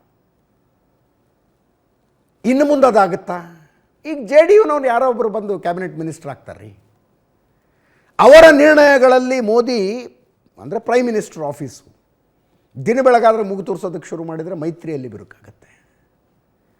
ಬೇಡಪ್ಪ ಅವರು ಆ ಪಕ್ಷದವರು, ಅವರೇನಾದ್ರು ಮಾಡ್ಕೊಂಡು ಹೋಗಲಿ ಅಂದರೆ ಒಂದು ಭ್ರಷ್ಟಾಚಾರದ ಆರೋಪ ಬಂದರೆ ಮೋದಿ ಕ್ಯಾಬಿನೆಟ್ನಲ್ಲಿರೋರ ಮೇಲೆ ಬಂದರೆ ಕೇಂದ್ರ ಸರ್ಕಾರಕ್ಕೆ ಬಂದಂಗೆ ಇದೆಲ್ಲವನ್ನು ಹ್ಯಾಂಡಲ್ ಮಾಡೋದಿದೆಯಲ್ಲ, ಆ ವಿಷಯದಲ್ಲಿ ಮೋದಿ ಕಳೆದ 10 ವರ್ಷಗಳಲ್ಲಿ ಯಾವ ಎಕ್ಸ್ಟೆಂಟಿಗೆ ಹೋಗಿದ್ದಾರೆ ಅನ್ನೋದಕ್ಕೆ ಹಲವು ನಿದರ್ಶನಗಳನ್ನು ಹೇಳ್ತಾರೆ. ಹಲವು ನಿದರ್ಶನಗಳು. ಯಾವ ಸಚಿವರು ಯಾರು ಏನು ಬೇಡ, ಸಚಿವರು ಈಗ ಒಬ್ಬ OSD ಅಂತ ಕೊಟ್ಟಿರ್ತಾರೆ ಕೇಂದ್ರದಲ್ಲಿ, ಅವರು IAS ಆಫೀಸರ್ ಇರ್ತಾರೆ, ಅಂದರೆ ದೊಡ್ಡ ದೊಡ್ಡ ಹುದ್ದೆಗಳಿಂದ ಬಂದಂಥವರು. Personal assistant, personal secretary IAS officer ಇರ್ತಾರೆ. ಬಟ್ ಸಚಿವರು ತಮ್ಮ ಕ್ಷೇತ್ರದಲ್ಲಿನ ಹ್ಯಾಂಡಲ್ ಮಾಡೋದಕ್ಕೆಲ್ಲ ಒಬ್ಬ ವ್ಯಕ್ತಿನಂತ ಇಟ್ಕೊಂಡಿರ್ತಾರೆ. ಒಂದು ಟೀಮ್ ಇರುತ್ತೆ ಸಚಿವರುಗಳಿಗೆ. ಆ ಟೀಮ್ನಲ್ಲಿದ್ದವನೊಬ್ಬ ಯಾರೋ ಒಂದು ಐಷಾರಾಮಿ ಬಂಗ್ಲೆ ಕಟ್ಟಿಸ್ಬಿಟ್ನಂತೆ, ಒಂದು 5 ಕೋಟಿ ರೂಪಾಯಿ ಬಂಗ್ಲೆ ಕಟ್ಟಿಸ್ಬಿಟ್ನಂತೆ. ಮೋದಿಯ ಮಿನಿಸ್ಟ್ರನ್ನ ಮೀಟ್ ಮಾಡಿದಾಗ ಕೇಳಿದ್ರು, ನಿಮ್ಮ ಹತ್ರ ಅವ್ನು ಕೆಲಸ ಮಾಡ್ತಾನಲ್ಲ ಹುಡುಗ, ಎಲ್ಲಿಂದ ತರ್ತಿದ್ದಾನೆ ಅವನು ದುಡ್ಡು ಅಂತ. ಮಿನಿಸ್ಟ್ರ್ ಹೆಸರಲ್ಲಿ ಅವನೇನೋ ಎತ್ತುತ್ತಾ ಇದ್ದಾನೆ, ಅದು ಮಿನಿಸ್ಟ್ರಿಗೆ ಕೆಟ್ಟ ಹೆಸರು, ನನ್ನ ಮಿನಿಸ್ಟ್ರಿಗೆ ಕೆಟ್ಟ ಹೆಸರು ಬಂದರೆ ನನಗೂ ಕೆಟ್ಟ ಹೆಸರು. ಈ ರೀತಿಯಾದಂಥದ್ದು. ಹೀಗೆ ಅಷ್ಟೊಂದು ಸ್ಟ್ರಿಕ್ಟ್ ಆಗಿದ್ದಂಥವ್ರು ಇನ್ನು ಮುಂದೆ ಹಂಗಿರೋದಕ್ಕೆ ಸಾಧ್ಯವಾ? ಪ್ರಶ್ನೆಗಳಿರೋದದು. ಆಮೇಲೆ ಬಜೆಟ್ಟು ಅವ್ರದ್ದಷ್ಟು ಒಂದಷ್ಟು ನಿರ್ಧಾರಗಳಿದ್ವಪ್ಪ. ಈಗ ಅತಿ ಹೆಚ್ಚಿನ ಒತ್ತನ್ನು ಕ್ಯಾಪಿಟಲ್ ಇನ್ವೆಸ್ಟ್ಮೆಂಟಿಗೆ ಕೊಡಬೇಕು ಅಂತ. ಈ ಸಲ 11,11,111 ಕೋಟಿ ಹಾಗೇನೋ ಕೊಟ್ಟಿದ್ದಾರೆ ಕ್ಯಾಪಿಟಲ್ ಇನ್ವೆಸ್ಟ್ಮೆಂಟ್ಗೆ. ಅಂದರೆ ದೇಶದ ಆಸ್ತಿಗಳಿಗಾಗಿ ಹಾಕುವ ದುಡ್ಡದು. ರೋಡ್ ಮಾಡಿ, ಬಂದರುಗಳನ್ನು ಕಟ್ಟಿ, ಏರ್ಪೋರ್ಟ್ಗಳನ್ನು ಕಟ್ಟಿ, ಸೇತುವೆಗಳನ್ನು ಕಟ್ಟಿ, ಶಾಲೆಗಳನ್ನು ಕಟ್ಟಿ, ಕಟ್ಟುವುದಕ್ಕೆ ಅದಕ್ಕೆ ಅತಿ ಹೆಚ್ಚಿನ ಒತ್ತು ನಮ್ಮ ಸರ್ಕಾರದ್ದು ಅಂತ ಅವ್ರದ್ದು ಪಾಲಿಸಿ ಡಿಸಿಷನ್ನು. ಮಿತ್ರ ಪಕ್ಷಗಳು ಒಪ್ಕೊಳ್ಳೋದಕ್ಕೆ ಸಾಧ್ಯವಾ? ಇಲ್ಲ ಇಲ್ಲ ಇಲ್ಲ, ನೀವು ಇಂಥದ್ದೇನೋ ಯಾರ್ದೋ ಅಕೌಂಟಿಗೆ ಹಾಕ್ಬೇಕಪ್ಪ, ಹೆಣ್ಮಕ್ಳಿಗೆ ಇಷ್ಟು ದುಡ್ಡು ಹಾಕಿ, ಈ ರೀತಿಯಾದಂಥ ಒತ್ತಡಗಳು ಬಂದರೆ ಏನು ಮಾಡೋದು? ಇದು ಅರ್ಥನೇ ಆಗ್ತಿಲ್ಲ. ಅದನ್ನು ಹೆಂಗೆ ಇವರು ಹ್ಯಾಂಡಲ್ ಮಾಡ್ತಾರೋ ಏನೋ. ಅದರ ಜೊತೆಗೆ ಈಗಾಗಲೇ ಸುದ್ದಿಗಳು ಬರ್ತಾ ಇದ್ದಾವೆ, ಯಾರ್ಯಾರು ಎಷ್ಟೆಷ್ಟು ಕ್ಯಾಬಿನೆಟ್ ದರ್ಜೆಗಳಿಗೆ ಬೇಡಿಕೆ ಇಟ್ಟಿದ್ದಾರೆ ಅಂತ. ಸುಮ್ಮನೆ ಸುದ್ದಿಗಳಿವೆ, ಯಾವ ಅಧಿಕೃತ ಹೇಳಿಕೆಗಳು ಅಂತಲ್ಲ. ತೆಲುಗು ದೇಶಂ ಪಾರ್ಟಿ ಏನು ಬೇಡಿಕೆ ಇಡ್ತಾ ಇದೆ? Because they are the largest alliance of BJP. ಅತಿ ಹೆಚ್ಚು ಸಂಸದರು, 16 ಸಂಸದರಿದ್ದಾರೆ. ಅದಕ್ಕೆ ಲೋಕಸಭೆ ಸ್ಪೀಕರ್ ಸ್ಥಾನ ನಮಗೆ ಕೊಡಬೇಕು, ಹಣಕಾಸು ಇಲಾಖೆ, ಗ್ರಾಮೀಣಾಭಿವೃದ್ಧಿ, ಆರೋಗ್ಯ ಮತ್ತು ಶಿಕ್ಷಣ, ವಸತಿ ಮತ್ತು ನಗರಾಭಿವೃದ್ಧಿ, ಕೃಷಿ ಇಲಾಖೆ, ಜಲಶಕ್ತಿ ಇಲಾಖೆ, IT ಇಲಾಖೆ, ಲೋಕೋಪಯೋಗಿ, ಇಷ್ಟು ಖಾತೆಗಳು ನಮಗೆ ಬೇಕು ಅಂತಾರಂತೆ. ಫೈನಲಿ ಇಷ್ಟಾಗುತ್ತೆ ಹಂಗಲ್ಲ, ಕೇಳೋವಾಗ ಒಂದು ಸ್ವಲ್ಪ ಜಾಸ್ತಿ ಕೇಳೋಣಪ್ಪ, ಒಂದು ಅರ್ಧನಾರು ಸಿಗಲಿ ಅನ್ನೋ ಥರ ಕೇಳಿರ್ತಾರೆ. JDUದವರು 12 ಸ್ಥಾನ ಗೆದ್ದಿದ್ದಾರೆ. 3 ಕ್ಯಾಬಿನೆಟ್ ಖಾತೆಗಳ ಬೇಕು, ಬಿಹಾರಕ್ಕೆ ವಿಶೇಷ ಸ್ಥಾನಮಾನಗಳು ಬೇಕು ಅಂತಾರಂತೆ ಬೇಡಿಕೆ. ಇನ್ನು ಶಿವಸೇನೆ, ಏಕನಾಥ್ ಶಿಂದೆ ಬಣ 1 ಕ್ಯಾಬಿನೆಟ್ ಖಾತೆ, 2 ರಾಜ್ಯ ಖಾತೆಗಳು ಬೇಕು. LJP 5 ಸ್ಥಾನ ಗೆದ್ದಿದ್ದಾರೆ, 1 ಕ್ಯಾಬಿನೆಟ್ 1 ರಾಜ್ಯ ಖಾತೆ ಅಂತಾರಂತೆ. JDS ಕರ್ನಾಟಕದಿಂದ 2 ಕ್ಷೇತ್ರ ಗೆದ್ದಿದೆ, 2 ಕ್ಯಾಬಿನೆಟ್ ಬೇಕು ಅಂತಾರಂತೆ. RLD 1 ಕ್ಯಾಬಿನೆಟ್ ಸ್ಥಾನ ಕೇಳ್ತಾ ಇದೆ, 2 ಸಂಸದರಿದ್ದಾರೆ. ಈ ರೀತಿಯಾದಂಥ ಲಿಸ್ಟ್ ಇದೆ, ಇಂತಿಂಥ ಬೇಡಿಕೆಗಳಿದ್ದಾವೆ ಅಂತ. ಕುಮಾರಸ್ವಾಮಿ ಅವರು ಅಲ್ಲಗಳಿತಾರೆ, ಅಂಥದ್ದು ಯಾವುದೂ ಚರ್ಚೆ ಆಗಿಲ್ಲ ಅಂತಾರೆ. ಬಟ್ ಅಂಥ ಚರ್ಚೆಗಳೆಲ್ಲ ಏನು ಜನರ ಮುಂದೆ ಆಗೋದಕ್ಕೆ ಸಾಧ್ಯನಾ? ಅಥವಾ ಆಗಿದೆ, ನಾವು ಇಷ್ಟು ಬೇಡಿಕೆ ಇಟ್ಟಿದ್ದೀವಿ ಅಂತ ಹೇಳೋಕ್ಕಾರು ಸಾಧ್ಯನಾ? ಒಳಗಿಂದೊಳಗೆ ಬ್ಯಾಕ್ ಡೋರ್ ಚಾನಲ್ನಲ್ಲಿ ಏನೇನಾಗಬೇಕು ಆಗ್ತಾ ಇರ್ತವೆ. ಈ ರೀತಿಯಾದಂಥ ಬೇಡಿಕೆಗಳಿಗೆ ಮಾಡಿದ್ರೆ ಕ್ಯಾಬಿನೆಟ್ ಹೆಂಗಿರುತ್ತೆ ಯೋಚನೆ ಮಾಡಿ. ವೈವಿಧ್ಯಮಯ ಕ್ಯಾಬಿನೆಟ್ಟು, ವೈವಿಧ್ಯಮಯವಾಗಿರುತ್ತೆ ಕ್ಯಾಬಿನೆಟ್ಟು. ಬಟ್ ಇನ್ನೂ ಒಂದು ಆರ್ಗ್ಯುಮೆಂಟ್ ಕೂಡ ಇದೆ. ಪ್ರಶಾಂತ್ ನಾಥ್ ಹೇಳಿದಾಗ ಅದು ನನಗೆ ಕನ್ವಿನ್ಸ್ ಆಯ್ತದು. ನಿತೀಶ್ ಕುಮಾರು ಮತ್ತು ಚಂದ್ರಬಾಬು ನಾಯ್ಡು ಹೆಚ್ಚು ಕ್ಯಾಬಿನೆಟ್ ಸ್ಥಾನಗಳಿಗೆ ಬೇಡಿಕೆ ಇಡಲಿಕ್ಕಿಲ್ಲ. ಅವರು ತಮ್ಮ ತಮ್ಮ ರಾಜ್ಯಗಳಿಗೆ ಏನೇನು ಬೇಕು ಅನ್ನೋದನ್ನು ಜೋರಾಗಿ ಕೇಳ್ತಾರೆ. ಬಿಹಾರಕ್ಕೆ ವಿಶೇಷ ಸ್ಥಾನಮಾನ ಕೊಡಿ, ಬಿಹಾರದ ಇಂತಿಂಥ ಯೋಜನೆಗಳನ್ನು ಕೇಂದ್ರದ ಯೋಜನೆಗಳು ಅಂತ ಘೋಷಣೆ ಮಾಡಿ, ನಮಗೆ ಉಳಿದಿರುವಂಥ ರಾಜ್ಯ ನಮ್ಮದು, ಇಂತಿಷ್ಟು ಕೋಟಿ ರೂಪಾಯಿ ನಮಗೆ ವರ್ಷಕ್ಕೆ ಸ್ಪೆಷಲ್ ಅನ್ನೋದಾನ ಅಂತ ಕೊಡಿ, ಇಂಥದ್ದನ್ನು ಕೇಳಬಹುದು. ಚಂದ್ರಬಾಬು ನಾಯ್ಡುನೂ ಆ ಥರದ್ದು ಕೇಳಬಹುದು. ಯಾಕೆ ಹೆಚ್ಚು ಕ್ಯಾಬಿನೆಟ್ ಸ್ಥಾನಗಳನ್ನು ಕೇಳೋದಿಲ್ಲ ಅಂದರೆ, ಆ ನಾಯಕರುಗಳಿಗೂ ಒಂದು ಇನ್ಸೆಕ್ಯೂರಿಟಿ ಇರುತ್ತೆ. ಈಗ 3 ಕ್ಯಾಬಿನೆಟ್ ಖಾತೆಗಳನ್ನು JDU ಕೇಳ್ತು ಅಂತ ಇಟ್ಕೊಳ್ಳಿ, ನಿತೀಶ್ ಕುಮಾರ್ ಕೇಳಿದ್ರು. ಅದರ ಅರ್ಥ ತಮ್ಮ ಪಕ್ಷದಿಂದ ಗೆದ್ದಿರುವ 12 ಸಂಸದರ ಪೈಕಿ 3 ಜನರನ್ನು ಕ್ಯಾಬಿನೆಟ್ ದರ್ಜೆಯ ಸಚಿವರನ್ನಾಗಿ ಮಾಡಬೇಕು. ಯಾರೋ 2-3 ಜನ ತಮ್ಮ ಕುಟುಂಬದವರು ಗೆದ್ದಿದ್ರೆ ಆ ಕಷ್ಟ ಆಗೋದಿಲ್ಲ. ಬೇರೆಯವರನ್ನ ಕ್ಯಾಬಿನೆಟ್ ದರ್ಜೆ ಸಚಿವರನ್ನಾಗಿ ಮಾಡಿದ್ರೆ ಏಕಾಏಕಿ ಬೆಳೆದು ಬಿಡ್ತಾರೆ, ನಮ್ಮ ಹಿಡಿತಕ್ಕೆ ಸಿಗೋದಿಲ್ಲ ಅವರು. ನಮ್ಮ ಹಿಡಿತಕ್ಕೆ ಸಿಗೋದಿಲ್ಲ. ಅವರ ನಿಷ್ಠೆ ಬಿ ಜೆ ಪಿ ಕಡೆಗೆ ಜಾಸ್ತಿ ಆಗಿಬಿಟ್ರೆ ಅನ್ನುವ ಭಯಗಳಿರ್ತವೆ. ಅದಕ್ಕೆ ಹೆಚ್ಚಿನ ಜನರನ್ನು ಕ್ಯಾಬಿನೆಟ್ ದರ್ಜೆಯ ಸಚಿವರನ್ನ, ಈಗ JDS 2 ಗೆದ್ದಿದೆಯಪ್ಪ. ಇಲ್ಲಿ ಕರ್ನಾಟಕದಲ್ಲಿ ಮಂಡ್ಯ ಮತ್ತು ಕೋಲಾರ ಗೆದ್ದಿದ್ದಾರೆ. ಒಂದು ಕ್ಯಾಬಿನೆಟ್ ಖಾತೆ ಕೇಳ್ತಾ ಇದ್ದಾರೆ. ಮೋದಿಯವರೇ ಏನೋ ಇಂಪಾಸಿಬಲ್ ಅಲ್ಲ, ನಾನು ಸುಮ್ಮನೆ ಇದಂದರೆ ಪಾಸಿಬಲ್ ಅಲ್ಲ, ಸುಮ್ಮನೆ ಜಗತ್ತಿನ ಮಾತನ್ನು ಹೇಳ್ತಾ ಇರೋದು. ದೇವೇಗೌಡರೇ ಒಂದು ಯಾಕೆ 2 ತಗೊಂಬಿಡಿ ನೀವು ಕ್ಯಾಬಿನೆಟ್ಟು ಅಂದರೆ, ದೇವೇಗೌಡರು ಕೋಲಾರದ ಮಲ್ಲೇಶ್ ಬಾಬು ಅವರನ್ನು ಕ್ಯಾಬಿನೆಟ್ ದರ್ಜೆಯ ಸಚಿವರನ್ನಾಗಿ ಮಾಡಬೇಕು. ಅಥವಾ ಬೇಡಪ್ಪ ಸ್ಟೇಟ್ ಮಿನಿಸ್ಟರ್ ತಗೊಳ್ಳಿ ಅಂತ ಹೇಳಿದ್ರೆ ಕೋಲಾರದ ಸಂಸದ ಮಲ್ಲೇಶ್ ಬಾಬುರನ್ನು ಸ್ಟೇಟ್ ಮಿನಿಸ್ಟರ್ ಮಾಡಬೇಕು. ದೇವೇಗೌಡರು ಒಪ್ಕೊಂಡ್ಬಿಡ್ತಾರೆ ಅದಕ್ಕೆ. ಹಾಗೆ ಆ ರೀತಿಯಾದ ಪ್ರಶ್ನೆಗಳು ಇದ್ದಾವೆ. ಒಟ್ಟಿನಲ್ಲಿ ಅಂದರೆ ಮಾರಲ್ ಆಫ್ ದ ಸ್ಟೋರಿ ಏನಂದರೆ, ಮಂತ್ರಿಗಿರಿಗೆ ಈ ದೊಡ್ಡ ಪಕ್ಷಗಳವರು ದೊಡ್ಡ ಮಟ್ಟದ ಬೇಡಿಕೆ ಇಡಲಿಕ್ಕಿಲ್ಲ ಅಂತ. ತಮ್ಮ ತಮ್ಮ ರಾಜ್ಯಗಳಿಗೆ ಅನುದಾನ ಕೇಳ್ತಾರೆ, ವಿಶೇಷ ಅನುದಾನ ಕೇಳ್ತಾರೆ, ಸ್ಪೆಷಲ್ ಸ್ಟೇಟಸ್ ಕೇಳ್ತಾರೆ, ಯೋಜನೆಗಳನ್ನು ಕೇಳ್ತಾರೆ. ಅಷ್ಟರ ಮೇಲೆ ಈ ಮೈತ್ರಿ ಆಗುತ್ತೆ ಅನ್ನೋದೊಂದು ವಾದ ಇದೆ. ಚಂದ್ರಬಾಬು ನಾಯ್ಡು ಇವತ್ತು ಬೆಳಗಿನ ಪ್ರೆಸ್ ಮೀಟ್ನಲ್ಲಿ ಭಾಳ ಡಿಟೇಲ್ ಆಗಿತ್ತದು. ಅವ್ರನ್ನ ಕೇಳಿದ್ರೆ, ಏನು ನೀವು ಯಾವ ಕಡೆ ಇದ್ದೀರಿ, ನೀವು NDA ಕಡೆನಾ INDA ಕಡೆಗೆ ಅಂದರೆ, ಇಲ್ಲೇ ಇದ್ದೀನಿ ನಾನು, ನಿಮಗೆ ಯಾವಾಗಲೂ ಸುದ್ದಿ ಬೇಕು, ನಾನು ಅನುಭವಿ, ಈ ದೇಶದಲ್ಲಿ ಹಲವಾರು ರಾಜಕೀಯ ಬದಲಾವಣೆಗಳನ್ನು ನೋಡಿದ್ದೀನಿ, ನಾವು NDA ಮೈತ್ರಿಕೂಟದಲ್ಲಿದ್ದೀವಿ, NDA ಸಭೆಗೂ ನಾನು ಹೋಗ್ತೀನಿ, ಸಮಯ ಕಳೆದಂತೆ ಎಲ್ಲ ರಿಪೋರ್ಟ್ ಮಾಡ್ತೀವಿ ಅಂದರು. ಬೆಳಗಿನ ಪ್ರೆಸ್ ಮೀಟ್ನಲ್ಲಿ ಹೇಳಿದ್ದವರು, ಕೇಳಿಸ್ಕೊಳ್ಳಿ. No, don't bother. No, hear me, I say. You are very loud. You want news, always. I am also experienced. I have seen so many political changes in this country. We are in NDA. I am going for NDA meeting. In course of time, anything, we'll report to you. Thank you. किसी को कोई offer नहीं मिल रहा है और NDA गठबंधन एकजुट है। इस बात को आप लोग लिख लीजिए। अब वो दिन दूर नहीं जब मेरे प्रधानमंत्री नरेंद्र मोदी जी के नेतृत्व में NDA का हर एक घटक दल मजबूती से हम लोग सरकार बनाएंगे। शपथ लेने की तैयारी है और ये सरकार मजबूती से अगले 5 साल मेरे प्रधानमंत्री जी के नेतृत्व में चलेगी। कहाँ चूक हुई ये जरूर मंथन करने का विषय है। NDA एक साथ बैठकर जरूर इस पर चिंतन हम लोग करेंगे और 2029 के लोकसभा के चुनाव में बिहार से 40 की 40 सीटें किसी ನಮ್ದೇನು ಬೇಡಿಕೆ ಯಾವುದು ಬೇಡಿಕೆ ಪ್ರಶ್ನೆ ಬಂದಿಲ್ಲ ಸರ್. ನೀವು ಕೃಷಿ ಸಚಿವರು ಆಗ್ತೀರಿ ಅನ್ನುವಂಥದ್ದು ಯಾವ ಬೇಡಿಕೆನೂ ಚರ್ಚೆ ಆಗಿಲ್ಲ. ಇನ್ನು ಕ್ಯಾಬಿನೆಟ್ ದಲ್ಲಿ ಯಾವುದು ನಮ್ದೇನು ಬೇಡಿಕೆ ಯಾವುದು ಬೇಡಿಕೆ ಪ್ರಶ್ನೆ ಬಂದಿಲ್ಲ. ಸರ್, ನೀವು ಕೃಷಿ ಸಚಿವರು ಆಗ್ತೀರಿ ಅನ್ನುವಂಥದ್ದು ಯಾವ ಬೇಡಿಕೆನೂ ಚರ್ಚೆ ಆಗಿಲ್ಲ. ಇನ್ನು ಕ್ಯಾಬಿನೆಟ್ ದಲ್ಲಿ ಯಾವುದು ನಮ್ದೇನು ಬೇಡಿಕೆ ಯಾವುದು ಬೇಡಿಕೆ ಪ್ರಶ್ನೆ ಬಂದಿಲ್ಲ. ಸರ್, ನೀವು ಕೃಷಿ ಸಚಿವರು ಆಗ್ತೀರಿ ಅನ್ನುವಂಥದ್ದು ಯಾವ ಬೇಡಿಕೆನೂ ಚರ್ಚೆ ಆಗಿಲ್ಲ. ಇನ್ನು ಕ್ಯಾಬಿನೆಟ್ ದಲ್ಲಿ ಯಾವುದು ನಮ್ದೇನು ಬೇಡಿಕೆ ಯಾವುದು ಬೇಡಿಕೆ ಪ್ರಶ್ನೆ ಬಂದಿಲ್ಲ. ಸರ್, ನೀವು ಕೃಷಿ ಸಚಿವರು ಆಗ್ತೀರಿ ಅನ್ನುವಂಥದ್ದು ಯಾವ ಬೇಡಿಕೆ. ಮಧ್ಯದಲ್ಲಿ ಮಾತಾಡಿದ್ರಲ್ಲ ಗಡ್ಡಧಾರಿ ಯುವಕ ಚಿರಾಗ್ ಪಾಸ್ವಾನ್ ಅವರು, LJP ಮುಖಂಡ, ಬಿಹಾರದಿಂದ ರಾಮ್ ವಿಲಾಸ್ ಪಾಸ್ವಾನ್ ಮಗ. 5 ಸ್ಥಾನಗಳಿದ್ದಾವೆ ಅವ್ರ ಪಕ್ಷದ್ದು. ಒಟ್ಟಿನಲ್ಲಿ ಸ್ಮೂತ್ ಸೇಲಿಂಗ್ ಅನ್ನಿಸ್ತಾ ಇದೆಯಪ್ಪ. ಅಂದರೆ ಯಾವುದೇ ರೀತಿಯ ಗೊಂದಲಗಳಿಲ್ಲ, ಏನಿಲ್ಲ. ಇವತ್ತು ಬರೀ NDA ಸಭೆ ಅಂತಿತ್ತು, ನೋಡಿದ್ರೆ ನಿತೀಶ್ ಕುಮಾರು, ಚಂದ್ರಬಾಬು ನಾಯ್ಡು ಆದಿಯಾಗಿ ಎಲ್ಲರೂ ಬೆಂಬಲ ಪತ್ರವನ್ನು ಬರೆದು ಸೈನ್ ಹಾಕ್ಕೊಂಡೇ ಬಂದುಬಿಟ್ಟಿದ್ದಾರೆ.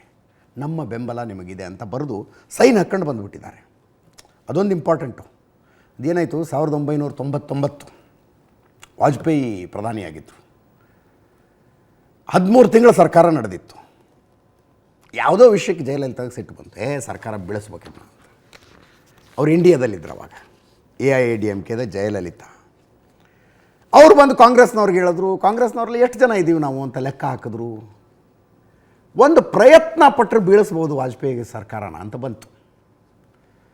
ಆವಾಗ ನಮ್ಮ ಅಖಿಲೇಶ್ ಯಾದವ್ ತಂದೆ, key player, Mulayam Singh Yadav, key player, ಅವರೆಲ್ಲ ಸೇರಿ ಒಪ್ಕೊಂಡ್ರೆ ಬೆಳೆಸ್ಬೋಣ ವಾಜಪೇಯಿ ಗೌರ್ಮೆಂಟ್ನ ಅಂತ. 13 ತಿಂಗಳು ಅಧಿಕಾರ ನಡೆಸಿದ್ರು ಅವರು.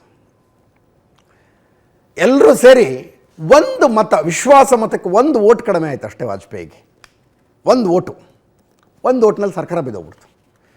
ಅದಾದ ತಕ್ಷಣ ಸೋನಿಯಾ ಗಾಂಧಿ ಹೋಗಿ ರಾಷ್ಟ್ರಪತಿಗಳನ್ನು ಭೇಟಿಯಾಗಿ ಸರ್ಕಾರ ಬಿದ್ದಿದೆ, ನನ್ನ ಹತ್ರ ಬೆಂಬಲ ಇದೆ, ಸಂಸದರ ಬೆಂಬಲ ನನ್ನ ಹತ್ರ ಇದೆ, 272 ನಂಬರ್ ಇದ್ದೀವಿ ನಾವು, ನನಗೆ ಸರ್ಕಾರ ರಚಿಸೋದಕ್ಕೊಂದು ಅವಕಾಶ ಕೊಡಿ. ಹಕ್ಕು ಮಂಡಿಸಿದರು ರಾಷ್ಟ್ರಪತಿಗಳ ಹತ್ರ ಹೋಗಿ. ಹಕ್ಕು ಮಂಡಿಸಿ ಹೊರಗೆ ಬಂದರೆ ಮುಲಾಯಂ ಸಿಂಗ್ ಯಾದವ್ ಹೇಳಿಕೆ ಕೊಟ್ಬಿಟ್ರು, ನಾವು ಕಾಂಗ್ರೆಸ್ ಜೊತೆಗೆ ಕೈ ಜೋಡಿಸಿದ್ದು ವಾಜಪೇಯಿ ಸರ್ಕಾರವನ್ನು ಬೀಳಿಸುವುದಕ್ಕೆ ಹೊರತು ಸೋನಿಯಾ ಗಾಂಧಿ ಅವರ ಸರ್ಕಾರ ತರುವುದಕ್ಕಲ್ಲ ಅಂದ್ಬಿಟ್ರು. ನಮ್ಮ ಬೆಂಬಲ ಇಲ್ಲ ಅವ್ರಿಗೆ. ಅವಾಗ ದೊಡ್ಡ ಸಂಖ್ಯೆ ಇತ್ತು, 30-40 MP ಗಳಿದ್ರು ಉತ್ತರ ಪ್ರದೇಶದಲ್ಲಿ. ಅವ್ರಿಗೆ ನಮ್ಮ ಬೆಂಬಲ ಇಲ್ಲ ಅಂದ್ಬಿಟ್ರು. ಸೋನಿಯಾ ಗಾಂಧಿ ಅವ್ರಿಗೆ ಒಂದು ದೊಡ್ಡ ಮುಖಭಂಗ ಆದಂಗೆ ಆಗ್ಬಿಡ್ತದೆ. 1999 ಇದು ದೊಡ್ಡ ಮುಖಭಂಗ. ಆಮೇಲೆ 2004ರಲ್ಲಿ ಸರ್ಕಾರ ಬಂತು, ಮನಮೋಹನ್ ಸಿಂಗ್. ಆವಾಗ ಯಾರ ಹತ್ರನೂ ಸಂಖ್ಯೆಗಳಿಲ್ಲ ಅಂತ 1999ರಲ್ಲಿ ಎಲೆಕ್ಷನ್ಗೆ ಹೋಯಿತು. ಮತ್ತೊಂದು ಸಲ ಎಲೆಕ್ಷನ್ ಆಯಿತು. 13 ತಿಂಗಳ ನಂತರ ಇನ್ನೊಂದು ಚುನಾವಣೆ ಬಂತು. ಆಮೇಲೆ ಬಿಡಿ ಮತ್ತೆ ಮೈತ್ರಿ ಸರ್ಕಾರ ಮುಂದುವರಿತು. ವಾಜಪೇಯಿ ಮತ್ತೆ ಪ್ರಧಾನಿ ಆದರು. ಅದೆಲ್ಲ ಆಗಿ 2004ರಲ್ಲಿ UPA ಸರ್ಕಾರ ಬಂದಾಗ ಸೋನಿಯಾ ಗಾಂಧಿಯವರಿಗೆ ಮುಲಾಯಂ ಸಿಂಗ್ ಯಾದವ್ ಮೇಲೆ ಅಂಥ ಸಿಟ್ಟಿತ್ತು, ಹೆಂಗಾರು ಮಾಡೋ ಈ ಮನುಷ್ಯನ ಹಣಿಬೇಕು ಅಂತ. ಸರ್ಕಾರ ರಚಿಸೋದಕ್ಕೆ ಅವಕಾಶ ಕೊಡಿ ಅಂತ ರಾಷ್ಟ್ರಪತಿಗಳ ಹತ್ರ ನಾನು ಹೋಗಿ ಮನವಿ ಕೊಟ್ಟು ಬಂದ ನಂತರ ನನ್ನ ಬೆಂಬಲ ಕಾಂಗ್ರೆಸ್ಸಿಗಿಲ್ಲ ಅಂದ್ಬಿಟ್ರಲ್ಲ ಇವರು ಅಂತ. ಇರಲಿ, INDIA ಮೀಟಿಂಗ್ನಲ್ಲಿ ಸರ್ಕಾರ ರಚನೆಯ ಪ್ರಯತ್ನದಿಂದ INDIA ಹಿಂದೆ ಸರಿದಿದೆ. ಕಾಂಗ್ರೆಸ್ ಅನ್ನು ಒಳಗೊಂಡ ಮೈತ್ರಿಕೂಟ ಸರ್ಕಾರ ರಚನೆಯ ಪ್ರಯತ್ನದಿಂದ ಹಿಂದೆ ಸರಿದಿದೆ.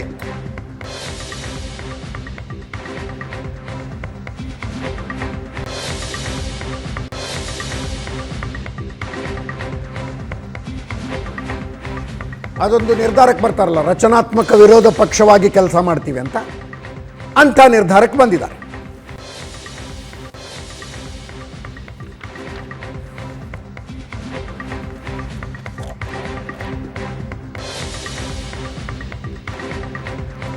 ಮಲ್ಲಿಕಾರ್ಜುನ್ ಖರ್ಗೆ, ಸೋನಿಯಾ ಗಾಂಧಿ, ರಾಹುಲ್ ಗಾಂಧಿ, ಪ್ರಿಯಾಂಕಾ ಗಾಂಧಿ, KC ವೇಣುಗೋಪಾಲ್, ಶರದ್ ಪವಾರ್, ಅಖಿಲೇಶ್ ಯಾದವ್, ತೇಜಸ್ವಿ ಯಾದವ್, MK ಸ್ಟಾಲಿನ್, ಪ್ರಿಯಾಂಕಾ ಖರ್ಗೆ, ಸೀತಾರಾಮ್ ಯೆಚೂರಿ, ಸಂಜಯ್ ರಾವತ್, ಸುಪ್ರಿಯಾ ಸುಳೆ, ರಾಘವ್ ಛಡ್ಡಾ, ಫಾರೂಕ್ ಅಬ್ದುಲ್ಲಾ, ಚಂಪಾಯ್ ಸೊರೇನ್, ಕಲ್ಪನಾ ಸೊರೇನ್, ದೀಪಾಂಕರ್ ಭಟ್ಟಾಚಾರ್ಯ ಸೇರಿದಂತೆ